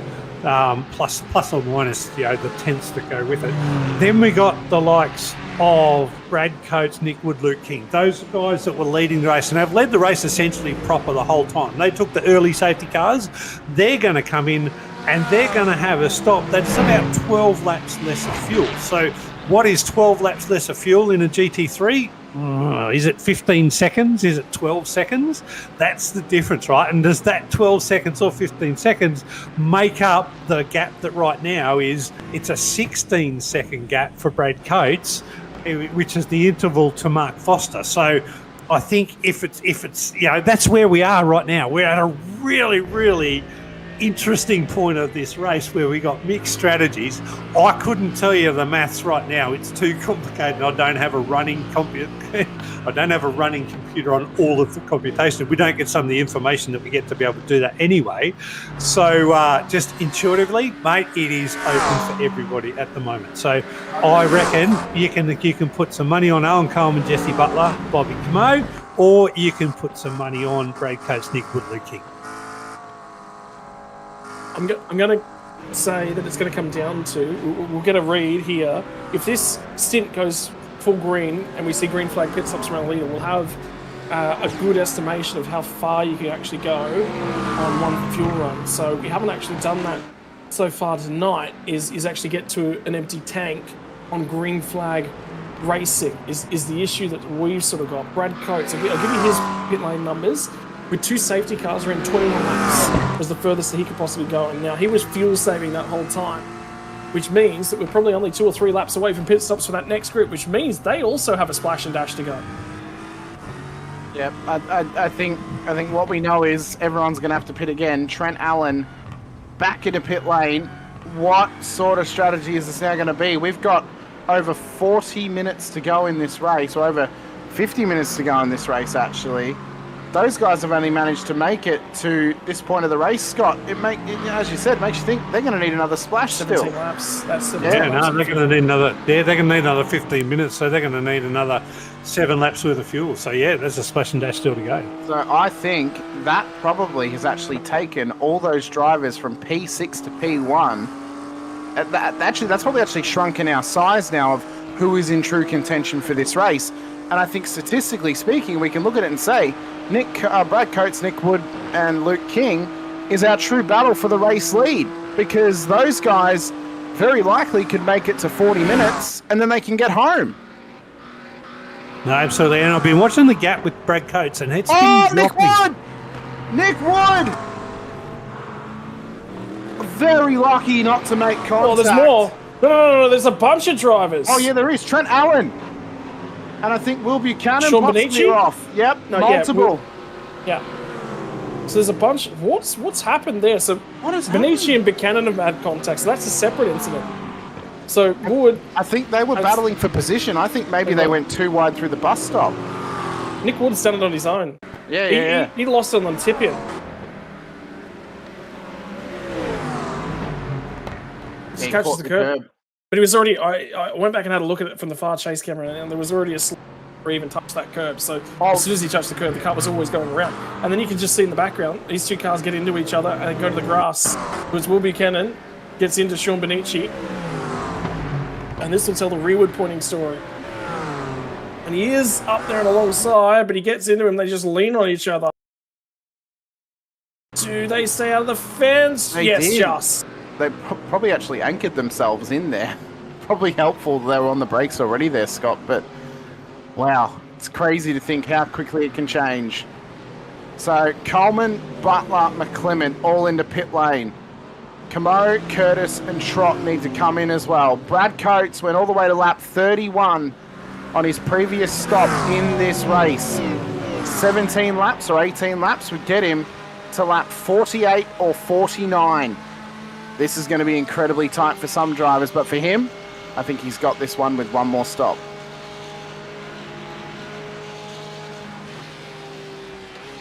This is going to be interesting. Yeah. We can see the Butler, he wants to try and apply pressure, but he's got to wait to get these tyres up to temperature. Although I don't think he's going to wait too long because Coleman had to slow up then and Wood's looking to come straight back at them. And Trent Allen also in and around this group, and Butler's on an outlap here on colder tyres, as is Owen Coleman. So here comes everyone that's on this strategy, everyone else. And I can tell you that Nick Wood is going to try and take advantage of Owen Coleman's tyres. That gets through his Jesse Butler. A cloud of smoke goes up as they go through the toe. This one has just been chaos. Utter chaos. And Coleman is still stuck in the middle of the road. He's going to try and reverse that one out of there. But there is a bumper dragging on the ground. There is 47 minutes, just under 47 minutes left in this race. And that's critical because we're not in the window yet. And Nick Wood's gone around again. Oh my God. I mean, you said it perfectly, Scott. It is pure chaos. And for Owen Coleman, it's heartbreak because he was on for possibly an all-time drive to possibly a race win or Coleman's even a podium just got tonight. Yep. He's trying to get that thing back, but he is struggling in that Aston Martin. Thing is destroyed, race over, and it's heartbreak. Yeah, so this is Coleman. Remember, Coleman's on his outlap here. Very stone cold tyres. The car went around without any contact. And Adrian Gratch has now had a drama, and it's off the boot. Turn 9 coming back up and out the boot, and that's Curran. That car's pulled over. Yeah, Adrian Gretsch, he's pulled over at the return to the Cup circuit. Wait, how does that end up there? So, Jesse Butler trying to bring the tyres back up to temperature in the position that he's in at the moment. And that's Isaac Curtis, who I believe is on an outlap just ahead of him. So to confirm what happened to Gretsch, Gretsch has actually had a technical issue. He's had to pull that car over. He was behind Owen Coleman, who was returning to pits, and Gretsch has had to pull that car over. He's pulled over and he's backed up. So I have a feeling, Scott, that he's either had a VR or a screen issue, and he's just pulled that car out of the way not to affect any of the traffic because he can't see where he's going. We might have to get Pete to confirm at some point. But Pete, what news have you got? I'll be back in a sec. I'm just going to try and find Adrian and see if I can have a chat. I'll be back. So there's 45 minutes left in this race too, which is quite critical because that timing, I reckon we're 10 minutes away from the critical lap numbers opening up. So I think with a safety car, we're probably 7 minutes away. But this battle has been intensifying as we go along. Now, we know, Scott, that Trent Allen's got a fairly hefty penalty next to his name of 15 seconds. So realistically speaking, he's not battling for position right now. He's battling for the opportunity to break away and then get the position. His car truly is positioned 15 seconds back down the road behind him, but he wants to get involved and he wants to try and get that car past these guys. As we ride on board with Buchanan down towards the bus stop, you can just see he looked for the move at the end, but he didn't want to go for it. But it's real touchy-feely stuff at this stage. Brent Tucker was up and over the curbs awkwardly, and there was a hole that nearly opened up for Will Buchanan, and runs up wide. Does Tucker. Buchanan's going to have to go the long way round. But the problem is, you get on the outside, there's not a whole heap of grip. Buchanan's just been gifted the spot. Tucker's still vulnerable, and here comes Trent Allen. So it'll be 2 spots instead of just 1, and that's the tricky spot. And John Trott's going to try and shove the nose in and make it 3. So 3 spots in just a couple of corners for Brett Tucker. With Benici as well, he wants to sneak on by. He's got an issue, because he's not up to speed. No, he's not. Is he nearly out of fuel? I reckon he might be close to out of fuel. No, there's no way. He only surely not. 10 laps ago. Yeah, no, there's no way. Unless he underfueled the car, there is no way.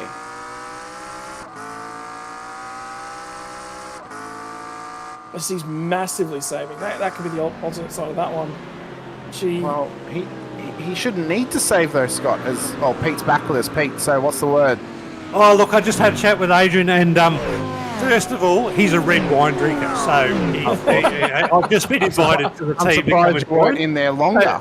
So that's all cool. No, he had an incident in the boot with another car. He did try to pull up and redress it, and whilst he was redressing, he had a side-to-side contact with upset the steering. So what he did was, rather than drive on, he decided to pull out the race. So it wasn't equipment failure, it was a car failure. Trying to do the right thing after doing the wrong thing. So as a fellow red wine drinker, mate, you've done everything you could. Unlucky. And I'll come and drive with you any day, Adrian. I assume you found out he's a red wine drinker by the fact that he cracked the bottle open once pulling out of the race, Pete. In fact, as he hit reverse, I heard the cork pop, and I went, "Is that red or white?" And he goes, "Oh, that's red." I went, "Yeah, that's cool. I reckon I can join your team." Yeah. Just on that note, Pete, he definitely needs a crew chief that's better than fuel strategies than he is. So if he didn't roll over there. Maybe I found myself a new team. Anyway, so not equipment failure. It was just driving failure, and that's it. But in good spirits, and so be it. Adrian's always been a fellow of good spirits in driving. So let's get back to the race, guys, because I'll tell you what, this has been one of the most entertaining races. There's stuff everywhere going on. I can't even keep up talking to people. Yeah, there's actually a big group of cars now in this battle for what's become 4th position. With the strategy where it is, Rue Coister's found his way to the head of the group, ahead of Bobby Camo, Isaac Curtis, Butler, Buchanan, Allen, Trott, Benici, and Tucker's just dived into pit lane. Well, it must be said, after what can only be described as poor start from Rue Coister with the mistake that he made early at the bus stop, what a comeback from Rue after last time out at the bend. To the start of this race as well, back to P4, up 4 positions in this race. That is a great run. And Bobby Camo, shout out to him as he looks to go for the move. He's up 20, make it 21. Blackjack for Bobby Camo as he gets the job done through the bus stop on Rue Coistra. And now looks to chase down Luke King. Isaac Curtis wants to get by as well. Follow his teammate back to the podium. Jesse Butler wants a piece too, but Coistra's going to block every lane. Into the Curtis makes contact. Draws him out the way. Spins around. A little bit of factor as he comes through the inside. And he gets it back out the other way. And the problem is, there's going to be more that goes on in this one. Buchanan, Trump looks to the inside. He's going to go ahead and sneak on through. So this is getting intense, Scott. It is getting intense. I feel like I'm camping at the top of the mountain right now. It's that intense. 40 minutes left, and they're battling for sheep stations. They're battling for everything. They know this is a possible battle for the podium. Look at the pack of cars behind Buchanan and Benici. It's massive pressure, Scotty. It is massive pressure. I know that you're a fan of a curry yourself. It feels like a pressure cooker vindaloo right now. That's how much pressure there is, and the valve is not being tapped. No, not yet. There's still some time for this one to play out. We're still about 5 minutes away from the critical lap number for our pit window, so we are right there on top of that one. At the meantime, Brad Coates is still losing just a fraction of time. I guesstimate he's still trying to save just a lick of fuel or so to get himself inside of that window, but I would say he's probably there and thereabouts right now. Edward Adcock's just in behind him. So the furthest anyone's got on fuel today has been Brad Coates on 21 laps. But that included, I believe, 2 safety cars in the middle of that one. So he's trying to get himself...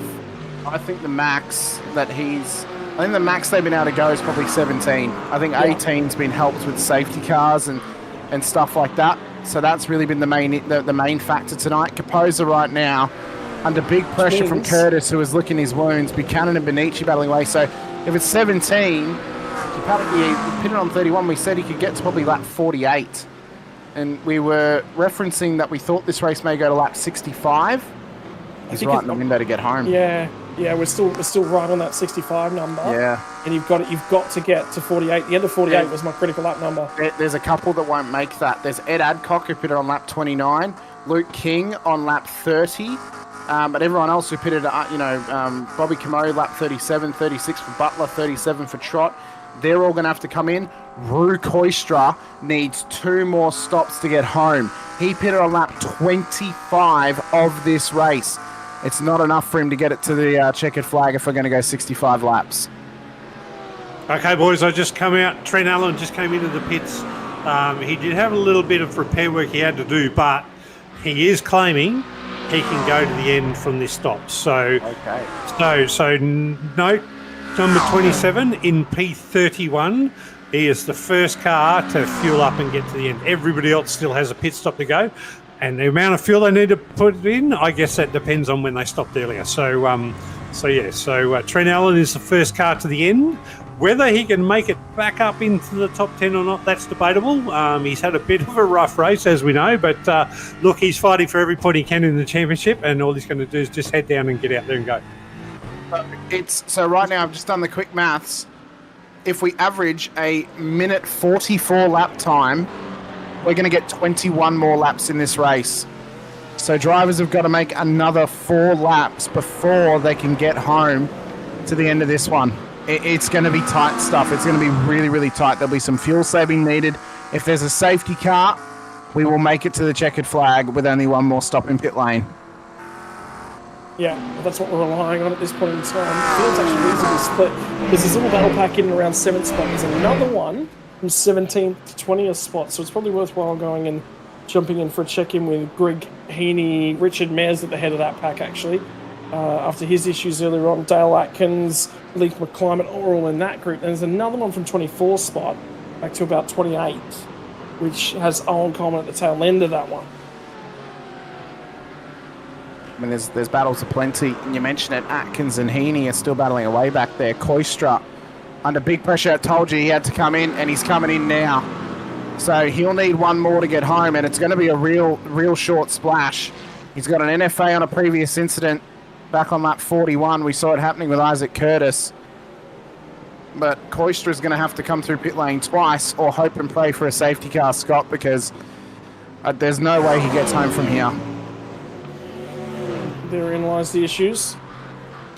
So there's a battle again at the pointy end of things. There's now Ed Adcock is starting to close in on Brad Coates. So Brad's struggling a little bit for tip into the corners. I just wonder whether, again, it's that touch of fuel saving that's gone on board, because he doesn't need to anymore. No. By our calculations. And again, Actually, I wonder, Scott. We were under safety car. Drivers went 17 laps. We had 2 safety cars in that period of time. No, it was 21. Less? Oh, it was 21, okay. Yeah, it was 21 for these drivers with 2 safety cars. The guys that went green from safety car was 17. That's right, yeah. So, yeah. So we're still looking at end of 48, it's our critical lap number. Coates is on lap 13. He will connect the dots. I tell you what, Brad Coates will connect the dots perfectly. Whoa! That's P3. That's the king. Yep, that's king. And unfortunately, the kingdom has come crashing down. That's a lot of damage on that car. Yep.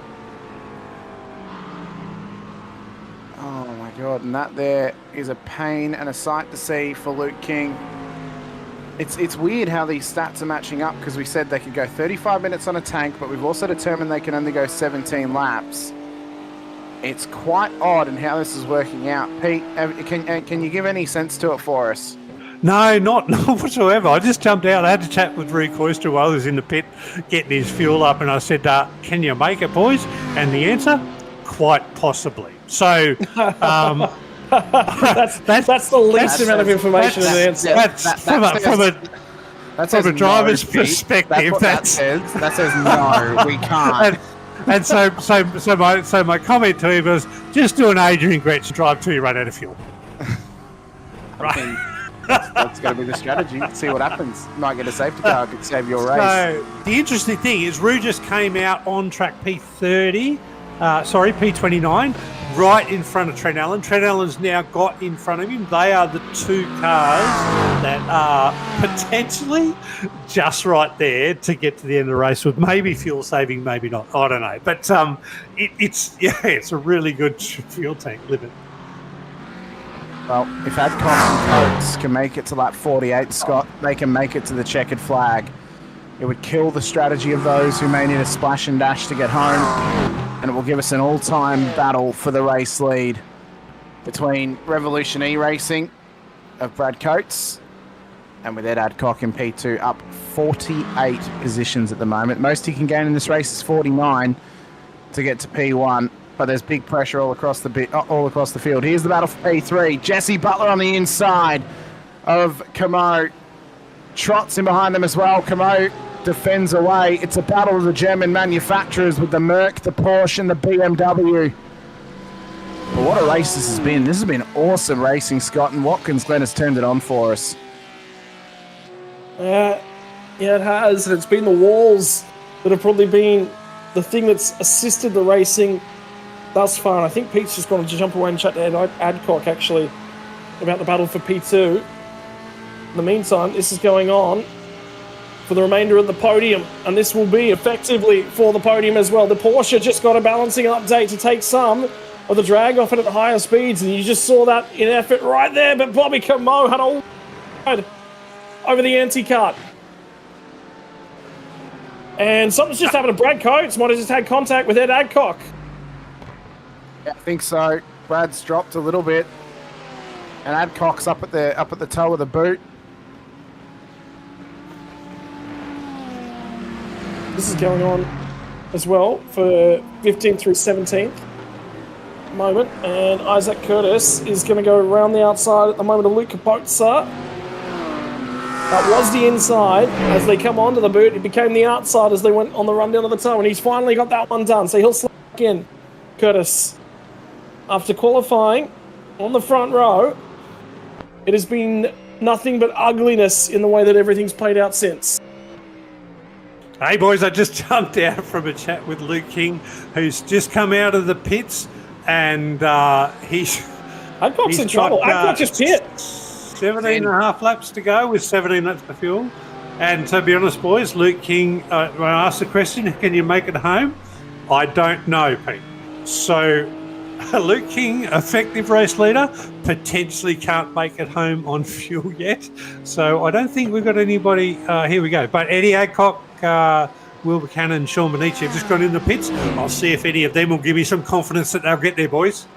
Ed's going to have to save two laps of fuel at this point because he's coming at the end of 40. He won't make it. He's coming at the end of 46. The only one right now mathematically who can get... the only two drivers who can get home mathematically on one more stop who've pitted prior to lap 36 is Brad Coates on lap 31. He came in, and Richard Mayer, if you recall, spun round off the first safety car restart. He can make it home off one more stop as well. There's a few other drivers in that too, but they're the two who have only made two stops to this point. Can get their cars home. And wowee, what a strategy game this has been this whole race, Scott. It's been incredible to view. And what a race it's been for Bobby Camo. Up 21 positions in this race. Will he remain in the top 10? He's got half an hour to prove himself and prove the strategy correct and stay up there. Right at the point, Pete's clearly laughing because he's just heard something funny. I just jumped in with the WDR and Ed Adcock and Sean Benici. Guys, are you going to tell me you're going to make it to the end? I don't know, Pete. 17 laps of fuel. And they really don't like you anymore. Not one person is convinced they're going to make it yet to the end of the race. So, Coates is in. Hopefully Brad Coates is going to tell me. I'll go and jump in. And he's in, but he's in 1 lap early. And the problem for Brad Coates, he's only gone 15 laps on that stint. Yeah. He could have gone longer. He could have. Is there damage on the front corner of that car, and that's what's triggered that stop? Well, because there was contact with Ed Adcock. We just saw there was a 5-second penalty popped up for Ed Adcock. Rue Koistra picks up the spot from Brent Tucker there. This is a really odd scenario, Scotty, and this is, I mean, my mind is completely blanking whether it's my smooth brain or what. I don't think Coates can get home from there. No, I don't think he can. He might sorry, be the laps able have to. just updated. The laps have Okay. just updated. If everyone else does an extra stop, I think it's going to remove a lap, in which case it'll be 64, in which case he's Okay. right at the leading end of the track. Okay, Which everyone should need to make one more stop from here, yeah. Yep. Okay. So he'd be the first driver to make it home. Yep. So It's anyone going to be who gets tight. from If we go one lap longer, though, and it's literally he crosses the line with, you know, if you're Brad Coates and you're on the last lap, or at least effective last lap, Scotty, with say 1 minute and 50 seconds to go, surely you're going to just do a 6 second slower lap and try and get the checkered flag instead of having to do one more. Sure, no, but that comes down to being triggered by the white flag, and that leaves a little bit more room to be problematic. So you got to time that one perfectly. And the problem is, there's guys that've done low 43s here as well. Yeah, whereas Brad's best true. lap times he's a 43. There was contact between Ed Adcock and Brad Coates, and I think it was 2 laps ago, so it would have been 45 or 46 between those two guys. It was right before, actually, John Trott Ed as Adcock well. pit. Trott has just gone through for the effective race lead past Jesse Butler. So he's now into the race lead. Now both these guys need another stop, Scotty. Pete, what's the word from our previous race leader of Brad Coates? So I'm going to say Brad Coates is the effective race leader. Brad is the first person to say definitively, I have enough fuel to get to the end of the race. Interestingly, Bobby Camo, he's lost force feedback. So he's out there driving as best he can, still maintaining third, but he's lost all the force feedback. So good on you, Bobby. Get out there and hopefully all the best and you can get to the end. But if you look at it, Edward Adcock still got a question mark with about a lap of fuel, maybe need to have to save and back off a bit. Brad Coates can make it. So watch that gap. It's about a 2-3 second gap between those two drivers. Whether Eddie can save enough fuel and stay in front of Brad, who knows? But that's the race, boys. It's between Eddie Adcock, Brad Coates. Eddie with a question mark for fuel. Brad Coates is certainly there. Well, strategy has certainly been the point of conversation across the night, Scott, and with 26 minutes to go, it's not over quite yet. Butler and Trott are battling away for what feels like could possibly be a race-winning position if the strategy is sound between them. They both need to pit again. They'll take a shorter pit stop, though, than the cars behind them of Adcock and Brad Coates, but do they take tyres? Do they just take fuel? And do they try and get these cars home and hope and pray they can sneak their way out of pit lane in a podium position towards the end of it? We're right on board with Bobby Camo through turn 1. And as he sits at the moment, he's 0.3 of a second off the back of Trott.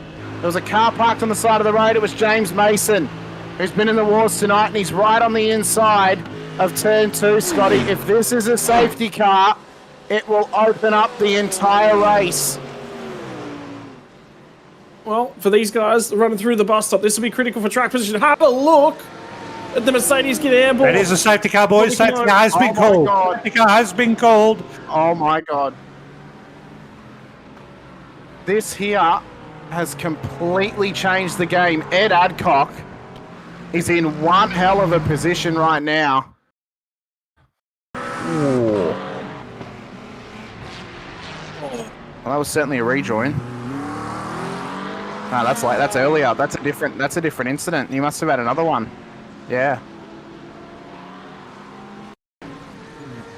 Oh, there we go. Yep, did it. Yep. And I'll say that's cold tyres straight away. Yep. So Allen, Ruddle, Hallinan are all in. Interestingly, well, Butler's not quite made it to the pit entry yet, so I would assume he's going to come straight in as well. Everyone's going to be in. Yep. Now, Adcock wouldn't need to, because we're going to lose a lap under the safety car at the very least. So he can make it home, and he's in the effective race lead. Brad Coates can make it home. The question marker is, can Luke King make it home, who pitted on lap 44 of this race?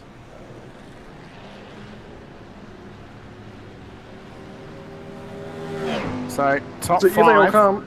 Yep. Top five will be in. Adcock will take back the lead. How short are the stops going to be, though, Scott? Well, they will be shorter, but I reckon Coates will get it because he's got the marker. The problem is now he's going to have to pull off the pack. So they're coming out of the last corner at this point in time. Ed Adcock should go to lead, and I think Brett Coates is behind you. I think Ed Adcock's going to make it now from the end. Yeah, he will. This is the bit that they needed just to get over that question mark with Phil.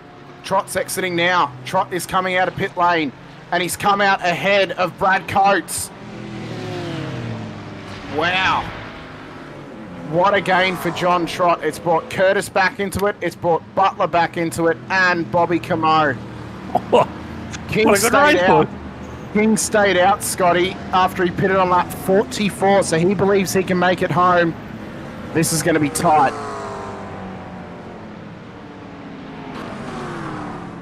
It's going to be an interesting one. And track position under pit stops is actually being discussed as well. So they'll consider what's going to... Mark Foster's got himself a black flag, either for speeding in pit lane or crossing that exit line that we were talking about earlier on. So he's got issues. Surely not Foz. What's he done here? Well, if we recall, we saw a drive-through earlier from a driver having an unsafe pit exit. So I suppose the answer Foster, will be, is it going to be a stop hold? Foster has released the pit lane limiter.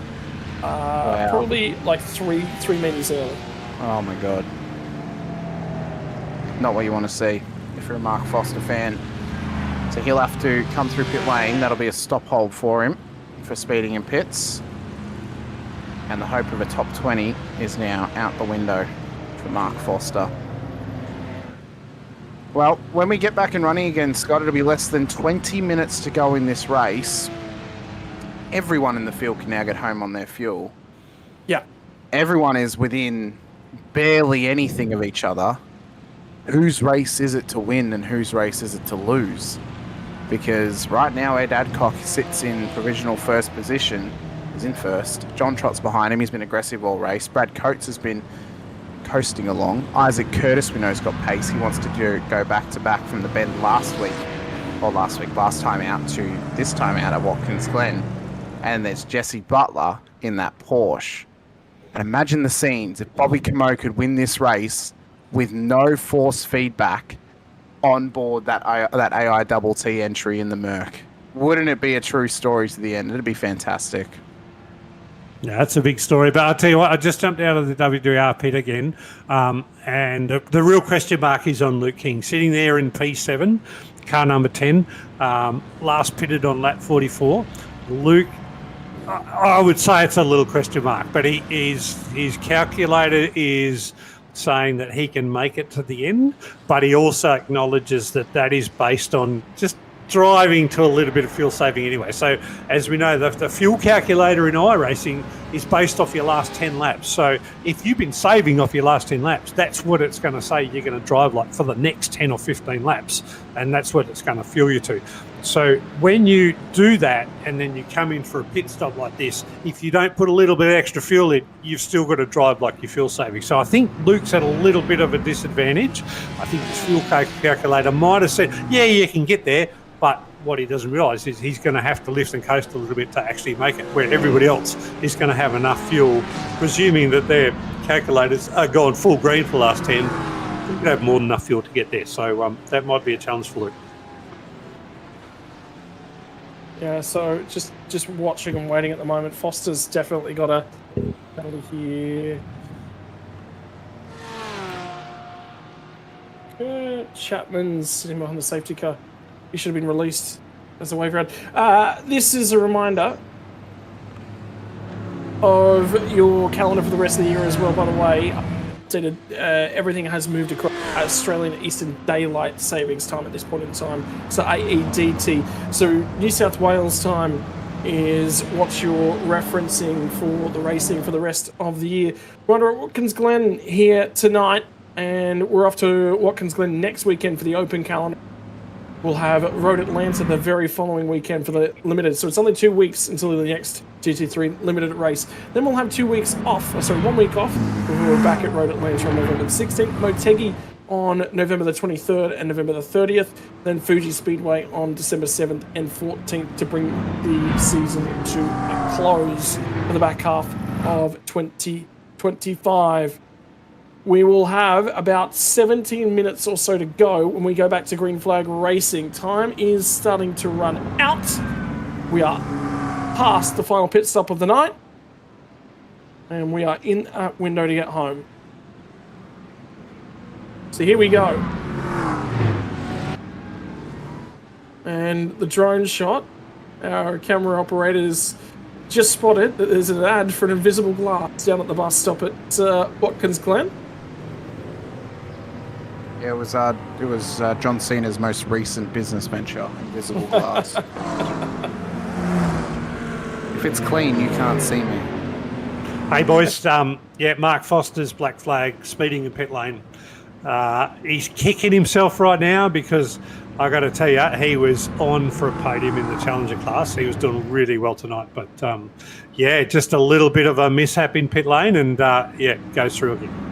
Well, Ben Gorringe is currently on for that race win in the Challenger class, but he's only got 2 cars between him and TriStar Racing's Brant Tucker at the moment. Ben, though, having a cracking race, up 20 positions at the moment. Ben Wilkes is on the back end of that podium, is up 18 positions for Cobalt Racing. We've already heard Pete's opinions on Ben from earlier in the race. We'll see if he can get himself to a podium position now in the Challenger class towards the end of this one. So Yeah, well, mate, I will say it again. Ben Wilkes did slow down again, and I think I won't get a Christmas card from him at all, because I got to tell you, he does not have safety car etiquette whatsoever in his driving tonight in this race, and unless he shows me otherwise in the race, I'm happy to have him do it this time. It's not the first safety car he's driven under in this series either, so you should know what's going on by now. Anyway, all right. Regardless, we are back getting ready to go green. I went and had a look, by the way, at that invisible glass ad over on the bus stop. It's for a glass cleaner for your car cam. So it does exist. It's not about the glass, it's actually about glass cleaning. And the glass is invisible when it is nice and clean. In the meantime, the only driver who's going to have clean windshield is Ed Adcock as he gets set to launch out the final corner, and he has indeed gone. John Trott is going to be chasing him. Brad Coates had the lead of the race. There was contact between himself and Adcock. Adcock carrying a 5-second penalty. And I'll have to refer to Hamish to ask if perhaps John Trott's also on that report at the meantime. There are cars weaving on the way down the first corner, trying to build some tyre temp, trying to harass people. We've lost one car around again. It's Bobby Camo has gone around. But he's not the only one. Adcock's involved as well. Leek McCormick's involved. It's big moment in this race, Scotty. To confirm your question, which is now null and void, John Trott has got no time penalty next to his name. Here comes Brad Coates. Yep, Coates is coming at him into the bus stop. Is there going to be some tag teaming here from Ari up and behind as Curtis wants to come through as well? The point I was going to make before all the chaos, the top 6 was made up of 6 different manufacturers. It's now down to the top 4 for 4 different manufacturers at this stage. As we run on board with Curtis through the heel of the boat, up towards the toe. Does he go for the move on his teammate? And start the pressure on Trott. He's racing him for position, and he's not going to let his teammate have it for free just yet. We've got 15 minutes to go, Scotty, and this race is heating right back up again. Here comes Curtis, inside line of Coates. Doesn't want to push it too hard and take it from his teammate. He'll wait for a better chance and possibly wait to get a run on him to get through to P2.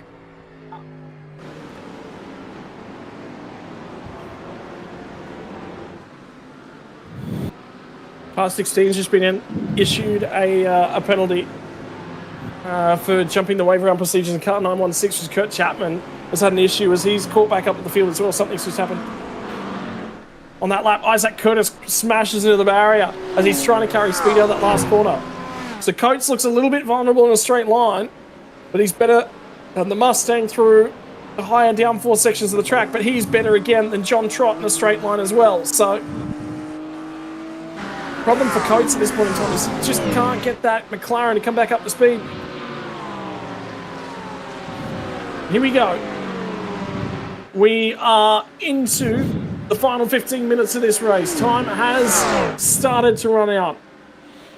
Just like the last time we came to Watkins Glen. Wet tyres on that occasion decided the race. This time it's going to be safety car. Absolutely, Scotty. And we know that with strategy now, everybody is going to make it to the end. Nobody has got a question mark on them. Maybe just Luke King has got that little bit of a question mark. He needs to save a little bit of fuel. Lost a spot to Will Buchanan early, but is still up there. And but the way it's going, all these tyres are cold and people are getting up there. Anything can happen in this race. Anything can and will on the run of the flag. At this point, Isaac Curtis has gotten past for P2. Here's the battle deeper in the field, Hamish. It is. They're battling away as Richard Mayer continues to be put under pressure here from King. Kaposa wants to take advantage here as well, as we just saw Mayer running a little bit wide. Now the question mark and the asterisk still sits over the head of King. Can he make it home on his fuel? I do apologise for anyone out there in the chat asking about commentary static. Apparently, I talk too loud whenever I commentate and it cracks out my microphone. I get so excited that I break my tech in my PC. There's so much going on. There's so much going on. This battle, though, is really intensifying at this point. Root Koistra is battling away as well with Ben Gorringe. Gorringe, of course, the race leader of the Challenger class. He had 2 cars between him and P2 in class. He's now got none, as Brant Tucker is on his heels now that Wood and Koistra have gotten past him through turn 1. It's 12 minutes, 14 seconds, 13, 12, 11, 10, counting down as we go along. Lap 55 of this race. And they're still battling for the minors as King and Mayer are fighting as tough as ever as they enter the bus stop. Backs out of it for the moment as King. Mayer continues on. And everywhere we look, Scott, there's a battle on circuit. Oh, there goes Wood. Down into the edge of the bus stop. This will be a risky situation as well. The field will scatter as they try to make their way around. There's been more chaos. There's another car off the road. Trent Stapleton's been in the wall, had some sort of drum. Right as they exit the bus stop, I think that was Adcock to cut his way through on the outside of 3 wide. They were scattering everywhere. My word, Mark Foster's in the barrier quite heavily as well. And it was Adcock who died down the inside. He's trying to pick up a plate on. Foster's in the barrier. His day will be done. But it's not done out on the racetrack. It's not. It's not. Tucker is continuing to massage pressure onto the back of Gorringe now in their battle for the Challenger class race win. Curtis has got 1.3 seconds to chase down to the race leader, John Trott, with 11 minutes to go in this race. Jesse Butler has chased down the top 3 and looks at an opportunity at a podium as well. But Tucker and Gorringe are going to battle their whole way through this race. And I know that Caddy and Coleman want to try and get past them. I know they're going to get classified on an overall. But those guys are out of this podium battle. Don't try and push your luck and push it too hard, because these guys are battling for a race win. They are, and the problem will be, where do you slot in? It's a Challenger Club championship battle, but the order's been so messed up all night long with just everything that's gone on. So how aggressive can you be? Coleman wants to cut his way through. He's going to try. Richard Mayer is still trying to defend from Luke King. Luke King's got the nose ahead on the timing screen. He is going to be ahead when they get to the apex stop as well. 10 minutes on the clock. Another spot inside of the 10. Time is ticking away here at Watkins Glen. I think Stefan Mellis just hit the fence in the S's. Yep, someone's gone off it. Stefan Mellis. He's going again, is the Belgian. Brock Caddy for TriStar Racing in amongst this battle for the Challenger class. He's in the elite class, of course. He's under pressure from Owen Coleman. And Gorringe is laughing right now because he's all of a sudden got that 2-car buffer once again between him and Brant Tucker. And the problem for Brant Tucker is he's got Ben Wilkes chasing him down and will start to put pressure on him for second place in class as well. So this looks to go all the way to the checkered flag for both podiums at this stage of the race. John Trott, he's holding good pace at the front of the field. It's still 1.3 seconds back to Isaac Curtis, and there's not much more the Mustang driver can do to chase down the Simrigs OPR car at the front of the field. As Buchanan, who's been on a charge back through the field tonight, Scotty, battles away with Sean Benici. We've seen Buchanan at the back of the field. We've seen him at the front. And he's back inside the top 10, battling for a top 5 position with the American Sean Benici. It's actually critical. I was just looking through championship standings as well. Trent Allen leads the way by 61 points over our current race leader. So there's every opportunity that John Trott could walk away with a championship lead at this point in time. So this isn't done. Coleman's still trying to cut his way through as he gets to Gorringe and does get that job done. And Brock Cutto's going to try and force the issue on his way through as well. So is this going to Tucker out? Yes, it is. This is going to shut the challenge. Maybe you would have wanted to have entered the bus stop single file if you try to hang on to a class victory. Does he know that Cat-Eye is not fighting him for a position in class? I don't think he does know, but I think he's going to get the elbows out regardless as they're just outside the 10. Here comes Cat-Eye, still trying to go around the outside. The Astro car's on the slide, and the rear tyres are not compliant. Here comes Ben Wilkes in the background of this one. He's now going to have a go at Tucker for P2 in the category, and Trent Allen, he needs to pick up championship points. Well, he's here, and he's in the middle of all of this. The problem now, though, is, and this comes down to the point of, is this fair racing as well? Yeah, absolutely. Tucker and Caddy are teammates, and Caddy is getting involved in a battle for the Challenger class race lead, which Tucker is trying to win as he battles with Ben Gorringe. So I know there's obviously, ploys for team play and stuff like that, but you've got to think about sportsmanship as well. But look, if he was being stupid aggressive, sure, but that was just racing. There was nothing wrong with that. It was racing. I'm just planting the seed of, if this does get aggressive, we've got to start to think about team play. Got to think about the team play that could be occurring. Will Buchanan, though, is battling away here with Sean Benici for a top 5 spot. Benici up 19 positions in this race. It's been an incredible run for the 999 car of the American. For the man that comes from the place that has sunshine almost the whole year round, barring one season, the Alaskan Sean Benici.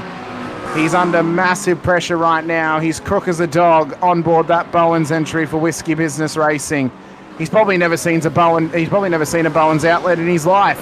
But he's repping them on that McLaren, and he's repping them inside of the top 5 right now. Red coats as well. He's starting to fall back just a fraction, so he's actually coming back to this little group. For the meantime, Curtis has, over the last couple laps, started to take chunks of time out of John Trott.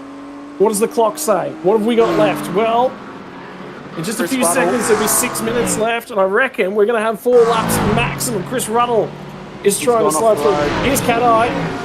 He's still trying to go up the inside, and this is on Gorringe. Trent Allen's trying to have a go at him as well. This is why he's trying to be aggressive in the elite class. Withers is on the radio. Chris Withers has had something happen to him. Cat-Eye will go through. Gorringe has now got him cleared. Here comes Trent Allen. Trent Allen's going to want to get aggressive. He's going to slide immediately to the inside. Here comes the door for Brooke, for Ben Gorringe and Brent Tucker. Tucker's going to be right here and in this one. The door open, shut, as they run through to turn 10. Time is running out. Tempers are fraying.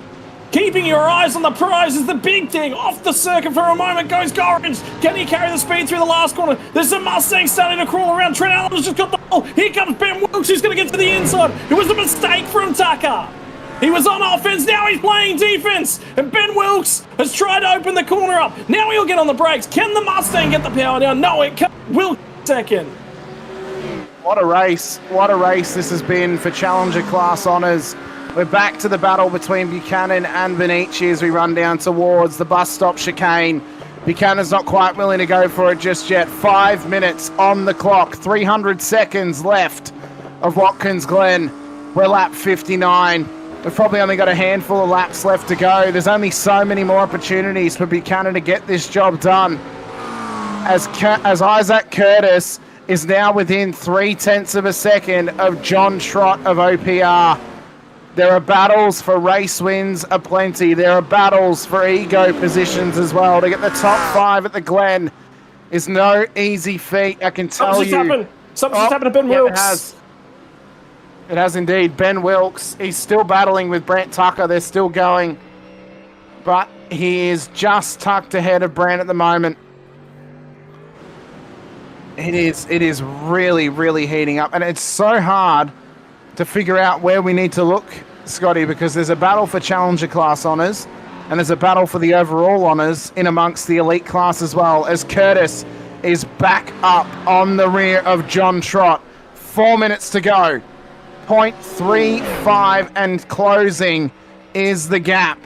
Can Isaac Curtis go 2 race wins in a row in the Dash Off-Road GT3 Limited Series? He's run wide at turn 1. Yeah, track limits don't mean much at the back end of this one. So he's just going to use them to try and make the game. Because you may as well at the back end of this one. It is quick in a straight line as this Mustang. The BMW is carrying a touch.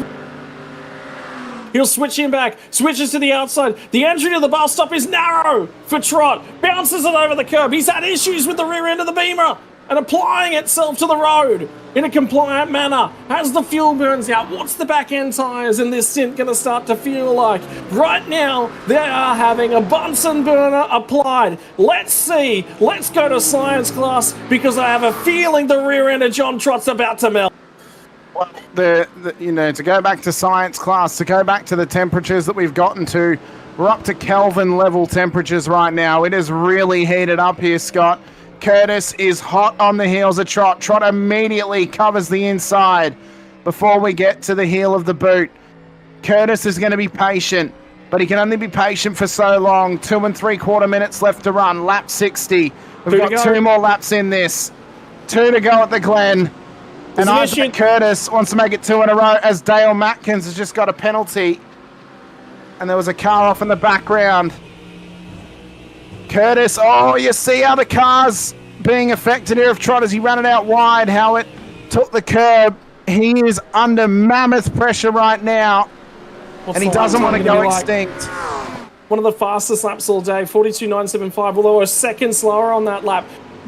Brad Coates in behind just took 6/10 out of the pair of them ahead. He is starting to track the pair of them back down. 2 more times. Watkins Glen International. Go bowling, it says on the front straight away in the advertising barriers. But right now, John Trott is just bowling for grip from the rear tyres. He entered the bus stop shallow last lap. Is he going to be beaten in a drag race? They'll bang panels. They will bang panels as they run down to the bus stop. Is he beaten? He flies the white flag. He has been beaten before the white flag has flown. But now what can Coates do? Because this one's not just quite over. There will be one more. Jesse Butler's caught the rear bumper of Coates for 3rd spot on the racetrack as well. There's a lap and a half left to run. What do the Challenger standings look like? It's Wilkes at this point in time who's got it over Tucker. Something happened to Gorringe in the background, and Dean Hunt has snuck through and sits on the podium for the Challengers at this late point in the piece as well. Gorringe is still going. He's still going. I don't know what you saw, Scotty, but he's still going just ahead of Wilkes. But this battle for the race lead is on for young and old. 60 seconds on the clock. White flag will fly when they cross the line. Barney's about to get a workout for the next 2 crosses over. As that in the background was Will Buchanan, who's just gone in the BMW. And John Trott would not want to match that move in his own BMW. He's got 1 lap to get this car back into the lead of the race, to take supremacy, to take control for One Performance Racing.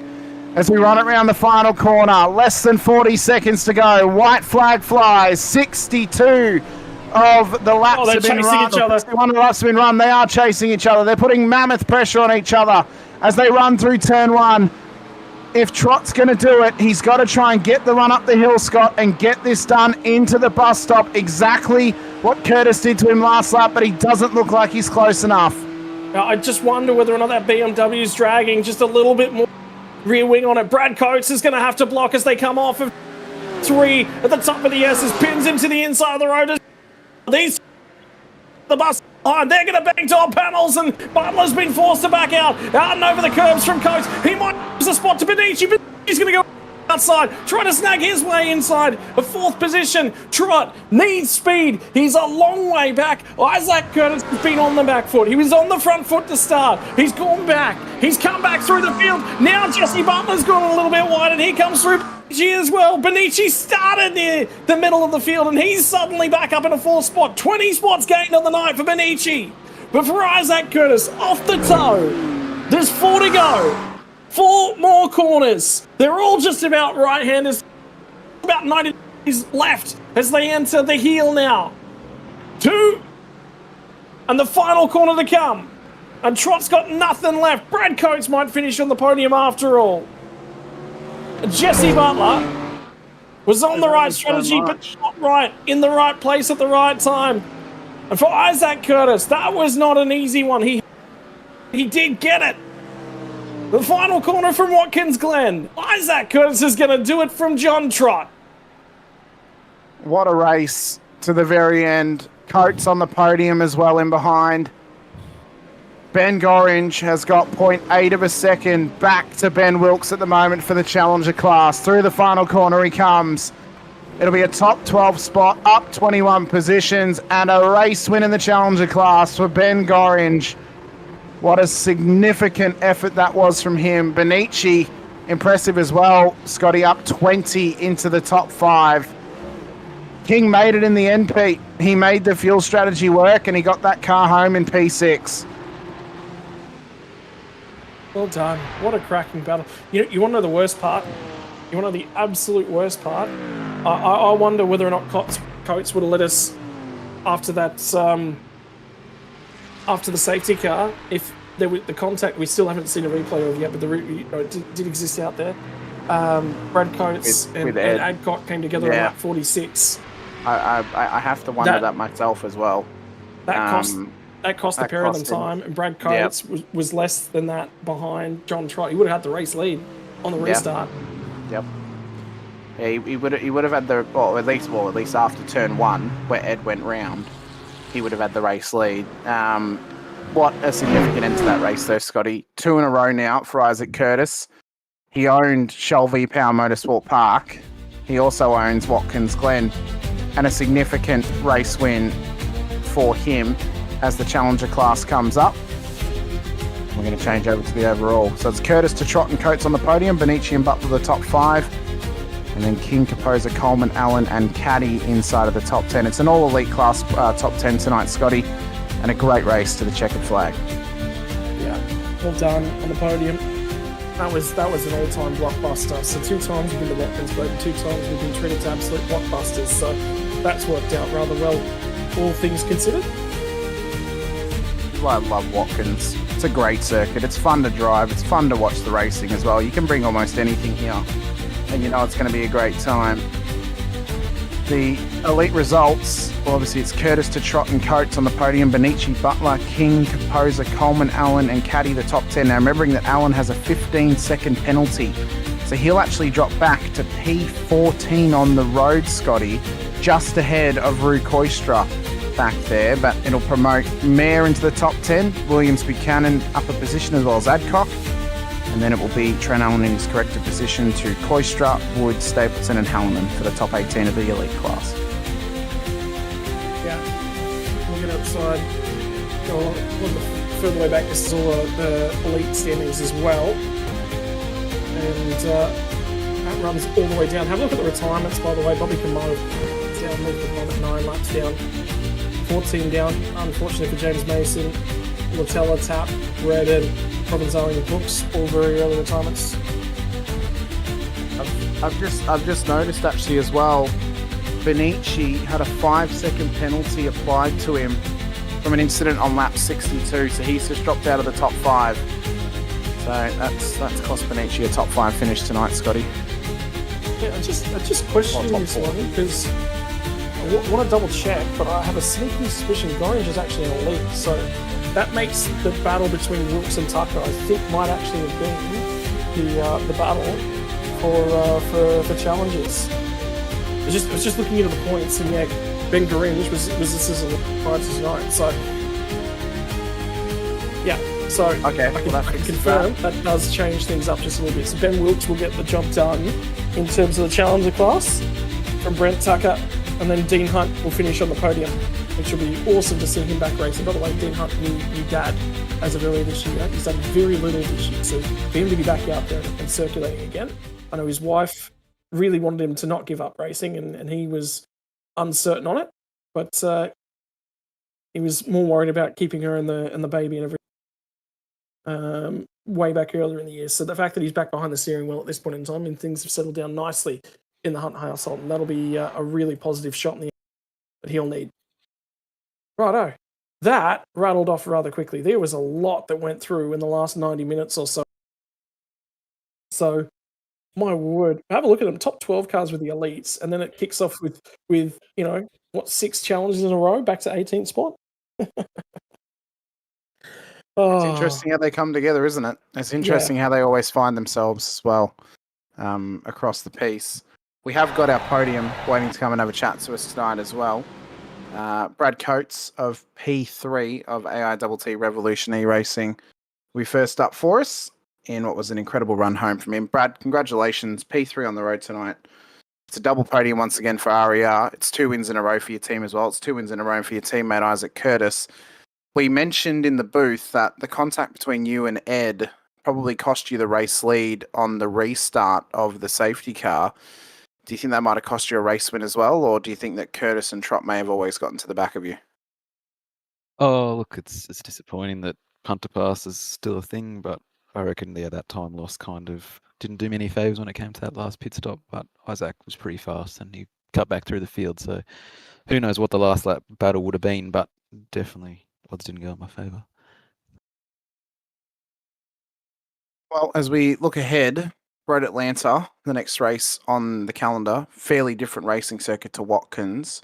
What can you take away from tonight's race and tonight's circuit, and you can apply in the next one out at Road Atlanta in a few weeks' time? Probably just arrive and drive. Don't do any practice. Rock up, and you'll be right. What a mentality, Scotty! What a plan! Just Well, arrive and drive at Road Atlanta.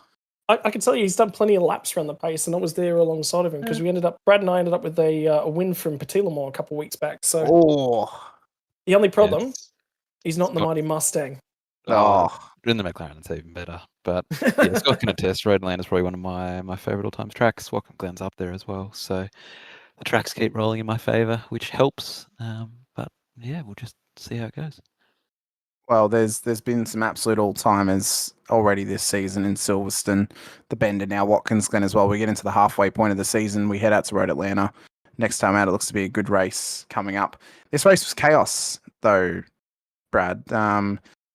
What was going through your mind throughout the majority of this race? Because early safety cars, long green period in the middle, and a couple of safety cars towards the end. Did you have any idea of when you might end up early in this race or even halfway through, or was it just keep going and see what happens towards the end of the race? Well, I surprised myself from the get-go. I didn't think I'd qualify that high up. Kind of about 10 minutes to the end of practice, I found a little sector where I could get a few tenths, but qualifying put me up there. And I had a bit of a Stephen Bradbury moment where we had that crash on the restart where I managed to turn left, then turn right in quick succession, somehow made it through into first place from fourth. So was able then just to carry that momentum around for a while for most of the race, but that's kind of my style, is just cut clean laps, stay out of traffic, and generally does me pretty well. Well, expect that perfectly for you tonight, a podium to boot and some solid points heading your way before Road Atlanta next time out. Let us know, Brad, anyone you want to give a shout out to, any of your team sponsors that you want to shout out as well. For myself, Scotty, Pete, and Biggles in the background too. Congratulations on this podium out at Watkins Glen, and best of luck next time out when we head out to Road Atlanta. Thanks, boys. Shout out to all the team. We seem to keep getting stronger each week, getting further and further up the grid, which is what we want to see. All our sponsors, Slot Speed, Kibby, and all the other regulars. Thank you, and see you in the next one. No worries. Thank you so much. Brad Coates, P3 on the road tonight and P3 in the elite class. And what a race it was for Brad in the end there. Scotty led quite a few laps of that race, was in strong contention for a long period of time as well, and really just put himself in a very solid position towards the end, specifically in the strategy side of things. He set himself up well towards the end of that one. Yeah, thought on his feet, and I think the big thing is the confidence that he gains from that one. Like I said, he's normally quite quietly spoken as Brad, so that's always strong. Good to see from him. We'll take one step further forward, and we'll chat now to one performance racing driver of John Trott. And I'll tell you what, John, we'll probably be sitting here a little bit annoyed that one went the wrong way, but hey, cracking battle for the win with a couple laps to go. Can't ask for much more. No, not at all. It was a great race. I'm pretty happy with it. Isaac's a great bloke to race with, so it was nice and clean. I had a lot of fun with it. Hey, that BMW seemed a little bit unwieldy in the earlier stages, a little bit warm temperatures. You look like you were actually struggling quite a lot for rear traction, particularly late on in the stint. Yeah, I just kept overdriving the car too much. I burning through my tyres too quickly. That's pretty much the problem with the Beamer is I keep trying to overdrive it to keep up with the Mustangs, but it's pretty good. Mate, challenging for sure. Next time out, we're off to road Atlanta. Petit Le Mans practice obviously was just a couple of weeks ago. How's the confidence levels heading into a track that's actually rather difficult to keep the balance right? Particularly, you've got to have a lot of downforce on the thing for turn one, but then you don't want to heat through the middle of the lap. Yeah, I haven't actually done any laps at Road Atlanta. I didn't do Petit Le Mans. So it'll be interesting to see how I'm going. So it's just going to be knuckling down, doing a bunch of practice. All right, mate. Congratulations on the result here tonight. Who would you like to give to? Just shout out Stefan for being my race engineer, and a big shout out to simrigs.com, Palmerston Bakery, Distraction Sim Supply, DSM Painting and Decorating, and Ground to Earth. Mate, congratulations on second place here tonight. We'll see you again next time out, and hopefully, fingers crossed, it might actually be a championship lead when you head to to Road Atlanta. Yeah, hopefully. Thank you. Hey, congratulations. Righto. Finally, we get an opportunity to chat to tonight's race winner, driver of the Revolution e-racing car, and the 911.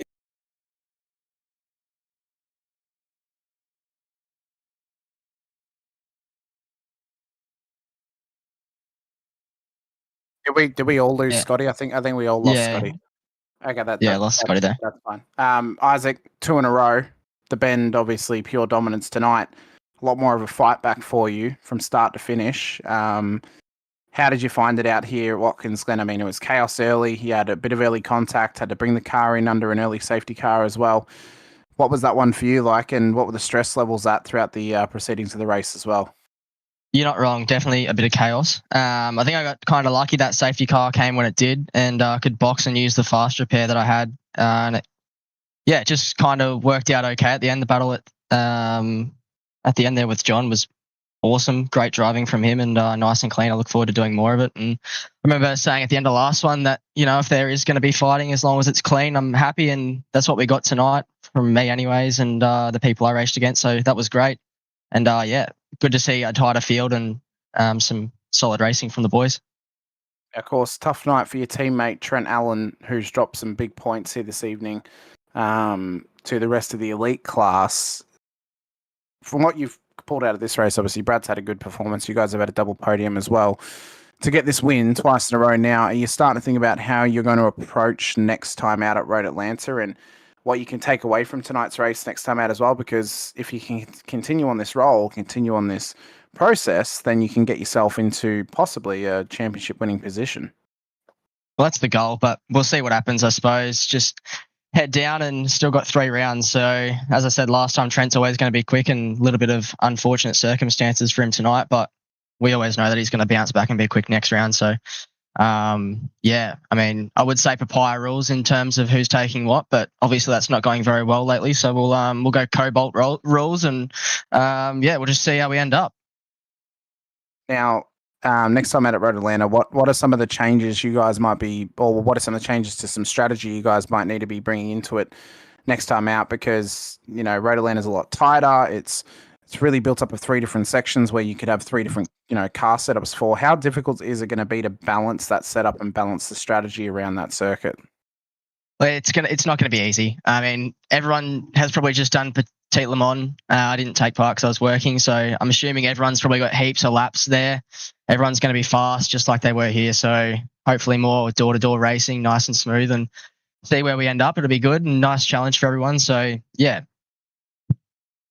Well, Isaac, 2 wins in a row. You're the man of the moment right now. The last 2 rounds, of course. This is solid points on the board for yourself, and you're carrying the momentum into Road Atlanta next time out in a few weeks' time.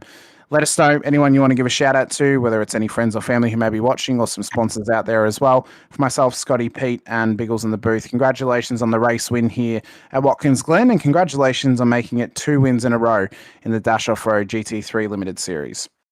Cheers, boys. Really appreciate it. Just want to say thanks to everyone from AITT, massive support, and obviously our sponsors as well. Sudspeed, Kibby, IR sidekick, Bunny's builds, and Shaw by 4. I think I'm forgetting another one there, but yeah, sorry to whoever that is. But yeah, thank you for your continued support, and hopefully we can keep getting it done for you guys. Thank you so much. Isaac Curtis, our race winner here this evening. Scotty, have we got you back? We do. Might have been a microphone glitch, I believe. So anyway, they've been on the fritz apparently tonight. Right. We've got a couple more drivers to have a quick chat to. We've got Brant Tucker out of 2nd place and Dean Hunt out of 3rd place in the Challenger class as well. So we'll start with Dino and work our way up. It's the new father himself back behind a steering wheel. And at one point, Dean, that car wasn't facing in the right direction. Good news is 3rd place apparently comes to those who spin. Mate, this has been the most eventful race and day I've ever had. Like, I'll give you a quick story. So I was helping my dad move today, and I was like, I've got to get back before 4:30 so I can do my race. And he's real supportive of my racing and stuff. The race car driver from back in the day. Anyway, and it was getting a bit late, and I was like, oh no, I'm going to miss it. So I ring Mike Pepper up, and I say, can you log into my account, register for the race? And he did it for me, and lucky he did that because I got in just before the end of quali, so I didn't qualify. And then, yeah, obviously had a couple of incidents. It got turned a couple of times. My cat stepped on my power button on my PC, so I turned it off almost. You know how you get that Windows thing come up and you got to cancel it? I'm like trying to find my keyboard and cancel it. But yeah, it was an eventful race, man. And I was just talking to Brant, and that was some of the best racing I've ever been a part of since being on the sim, probably for about 4 years. It was absolutely incredible. So props to the guys I'm racing against. We didn't touch each other. We got real aggressive, and everyone came out unscathed. Mate, challenging race, I think, tonight here. That the big thing is obviously just the issues, you know, with everything else that's going on. But just survival, I think, for a long period of that race was really the secret. It really was. I was saying to Jesse and Ben until he got booted for his connection that it was just a chaos. There was incidents everywhere. I mean, I probably gained like 15 spots just of passing people who'd been to. But yeah, makes me think what could have been if I didn't have issues of my own. Perhaps I could have been even further up the field. But that's racing. It was pretty chaotic. So it was good fun. I think it's interesting that you mentioned that, but because I don't think you would have ended up on the same strategy that you're on if it wasn't for being out of position a little bit, because, you know, that actually might have, the fact that you needed to do something a little bit risky, I think it's actually played out well for you here, which is, you know, that's the great nature of racing, isn't it? Yeah, I was thinking about pitting for that second safety car, but I would have lost a heap of track position, and no one else pitted, so I knew I'd sort of made the right call there. But I didn't take tyres for the whole race. I'm not sure if that's common or not. I took tyres once in the last round, but I just find it's too slow on the colds, and it wasn't too bad. But I think I was down to about 63% on the front left after the last stop, so it was a bit hairy in the outer loop. But yeah, no, definitely a little bit of risk when you're at the back. Is always on the cards, I think. Mate, congratulations on the result here tonight. Who would you like to give a big thank you and a shout out to? And mate, is there a bottle of champagne around? You might need to go spray that. I'll go do a shoey. But obviously, you know, I'll thank the sponsors in a minute, but big shout out to my fiance for not allowing, but, you know, facilitating my ability to race. You know, it started at 5 o'clock WA time, so she sorted out my daughter, and after I'd been out all day helping Dad move, so yeah, really appreciate what she does for the family and also to enable my sim racing. And yeah, quickly rattle off the sponsors so you can get to the next guy. Juiced Energy, obviously, Stott Hall, where I work, hit me up for a PC. Blue Stampede, Labour Hire, Racecraft, and Taylor Consulting Services. And you guys and the stewards putting on a great show. Mate, congratulations. Better go and tell that partner that she better kick you out and go racing more often, I think, with the way tonight's gone. So we'll see how that goes. Mate, congratulations. Thanks, and enjoy. Cheers, mate. Catch you later. Right, we don't actually have our class winner from tonight's race in Challenger, but that's okay because we've got Brant Tucker instead. Hamish, you get the honour of the final interview of the night, I think. Well, Brant, congratulations. P2 in your Challenger class here this evening. It was getting quite hectic towards the end there. We were calling it thinking Ben Gorringe was within your class and that you were actually battling him for the race lead, but In fact, we were corrected post-race. He was in the elite class, so your true battle was with Ben Wilkes, who unfortunately came out on top of you in the end there. But talk us through your race, Brent. How did you find it out there? It was obviously quite chaotic from our end. Was it just as chaotic inside the driver's seat as well? Yeah, I'll be brutally honest. I was not expecting to be on the podium tonight. I've been chasing fires around Bundaberg for the past month and with uni, so I haven't touched the sim at all since round one. So my practice was pretty well qualifying. So yeah, to qualify 23rd I was like, oh, cool, this is scary. But yeah, to be leading the Challenger race for probably 3/4 of that race and to lose it with 3 laps to go was a bit heartbreaking. Ben and I made a little bit of contact going into the heel of the boot. And I ended up having some right hand down and I redressed because I didn't want to cop a 5-second penalty, which I think was the right thing to do.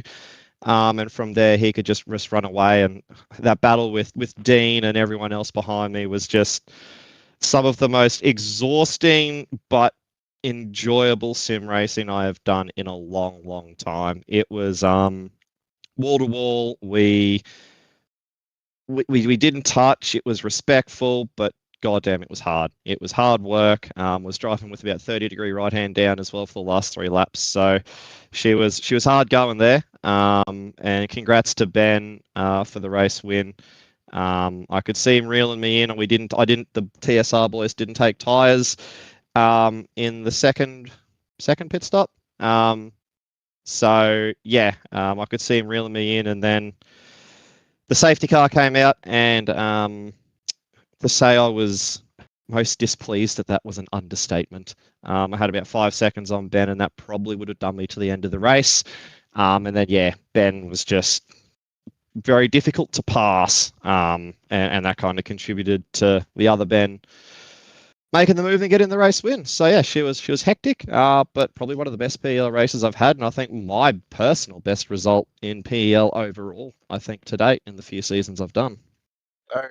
Has the bottle of local rum been cracked open out of celebration or out of disappointment or out of frustration? I mean, has it been cracked open at all? I mean, Unfortunately, I'm on call for work, so I have to be 0 blood alcohol for the work heat, unfortunately. And ironically, I don't drink Bundaberg rum. So, but I got another Bundaberg distiller there, Kalki Moon. So I might have one of them Tuesday night when I'm no longer on call, as a belated commiserations and celebration on the result. Yeah, just some I suppose you could open up maybe a 4-pack of Bundaberg soda that you might have sitting there at home, whether it's ginger beer, lemon I don't have ginger. I got nothing at home. I have. This is the first week I've been at home fully since I think, I don't know, the start of September. So there's not a whole lot of food in the fridge at the moment. Okay. Hey, so Brent, just pop around to my place anytime after 4 p.m. I'll take you through the whole range of Bundaberg rums, the good stuff, not the bad stuff. And there's always plenty of red wine, all right? So yeah, copy. Duly noted. I'll PM you for your address later on. It's not far from you. I'll give you that tip. I've been to Bundy before. It's a beautiful place, and be great. I want to go back there again, but it's a great place to be, and I think you've done Bundaberg proud tonight, getting a podium for yourself, Brent. So next time out though, we head out to Road Atlanta in a couple of weeks' time. Is there any changes you're thinking you might need to make heading into that race? Possibly some strategic changes that might need to be made as well, or is there anything you can take away from Watkins heading into Road Atlanta next time out on the 2nd of November? I think that I genuinely have pace in the Mustang, and that I have pace in the series overall. So it's a confidence booster. I'm hoping come November it's wet, so I'm not out running around the North Burnett and Bundaberg chasing fires. So I'm hoping that it'll be wet, hoping that I'll be able to get some more practice in. Uni will be done, so that'll be one less thing that I need to worry about as well. So should be able to actually cut some laps. I will fiddle around with setups with Dean to to build one for the boys, and then we'll go from there. And Road Atlanta genuinely scares me because it's a scary racetrack. It can be scary. At least it's not multi-car class racing at Road Atlanta. That's probably when it most gets scary. No, that is when it's absolutely terrifying. Road Atlanta can't hurt you, but Road Atlanta will. Yeah, that's Yes. right. Well, Brant, a fantastic effort from yourself. Congratulations on your podium finish in the Challenger class. Let us know anyone you want to give a shout out to, any friends or family maybe watching, or any sponsors out there as well. For myself, Scotty, your fellow townshipman, Pete Baxter, and Mr. Biggles as well, thank you so much for coming over to chat to us, and best of luck next time out at Road Atlanta. Thank you, guys. First of all, I just want to shout out you guys for the broadcast. Brock and Luke for listening to me. Actually, we're all three of us were ranting and raving. So for being the anger buddies in Discord. Good to see those boys get a solid result as well. To Astro Energy for their phenomenal support of us. Chimera Creative for the absolutely amazing new TSR paints that you've seen, and my cats for not breaking into the room and jumping on my computer and turning my computer off. yes, Ember. I say that as I turn around, and one of them is literally death staring me as we speak. So, Mate, that's why mine my legs all night. Mine's been knocking on my door to go in and out like it's a revolving door at a at an old Western bar. It's I use a mouse pad box and the cat tower to jimmy the door shut to make sure that they do not get in. And Brant, thank you guys, appreciate it. Thank you so much, Brant. Brant Tucker there, P2 in the Challenger class here this evening. What a race it was, though, gentlemen. What a race to the end it was. But not only the race win of the Challenger class, but the Elite class as well. Pete, your work was exceptional this evening to go back and forth between drivers and go and have a chat to them. I'm sure that your bottle of red is just about empty at this point. We should have made a deal that you have to take a sip every time you leave and join the channel. You would have been through 2 bottles by the end of the race. Oh, be careful what you ask for.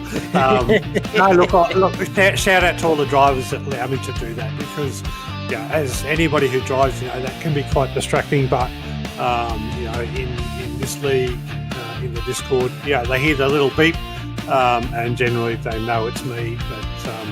And so thanks to all the drivers that are in the Discord and allow me to come in and have a chat while they're racing. Absolutely genuine, good-hearted conversations, and I don't think I've given away anybody's full strategy yet. I might though. We're swapping roles next round because they're getting too used to you, so we need to rough them up. That's just getting used to the beeps, not to me. Yeah, but they know it's you coming, so it'll really rattle.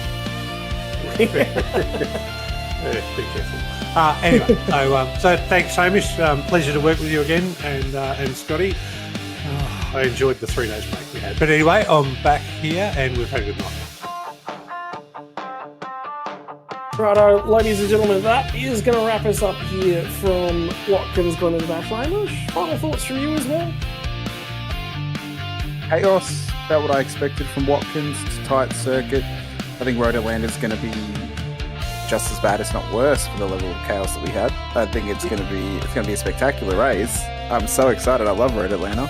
It's going to be a very, very good event, and I think that what we saw tonight was probably a bit of a preview of what's to come in 2 weeks' time when we're out in Road Atlanta. That is going to be one hell of a race, and it's going to be unmissable stuff. And I think everyone needs to like, subscribe, and click the bell icon so you're notified whenever we go racing, because you are going to get one hell of a race coming your way.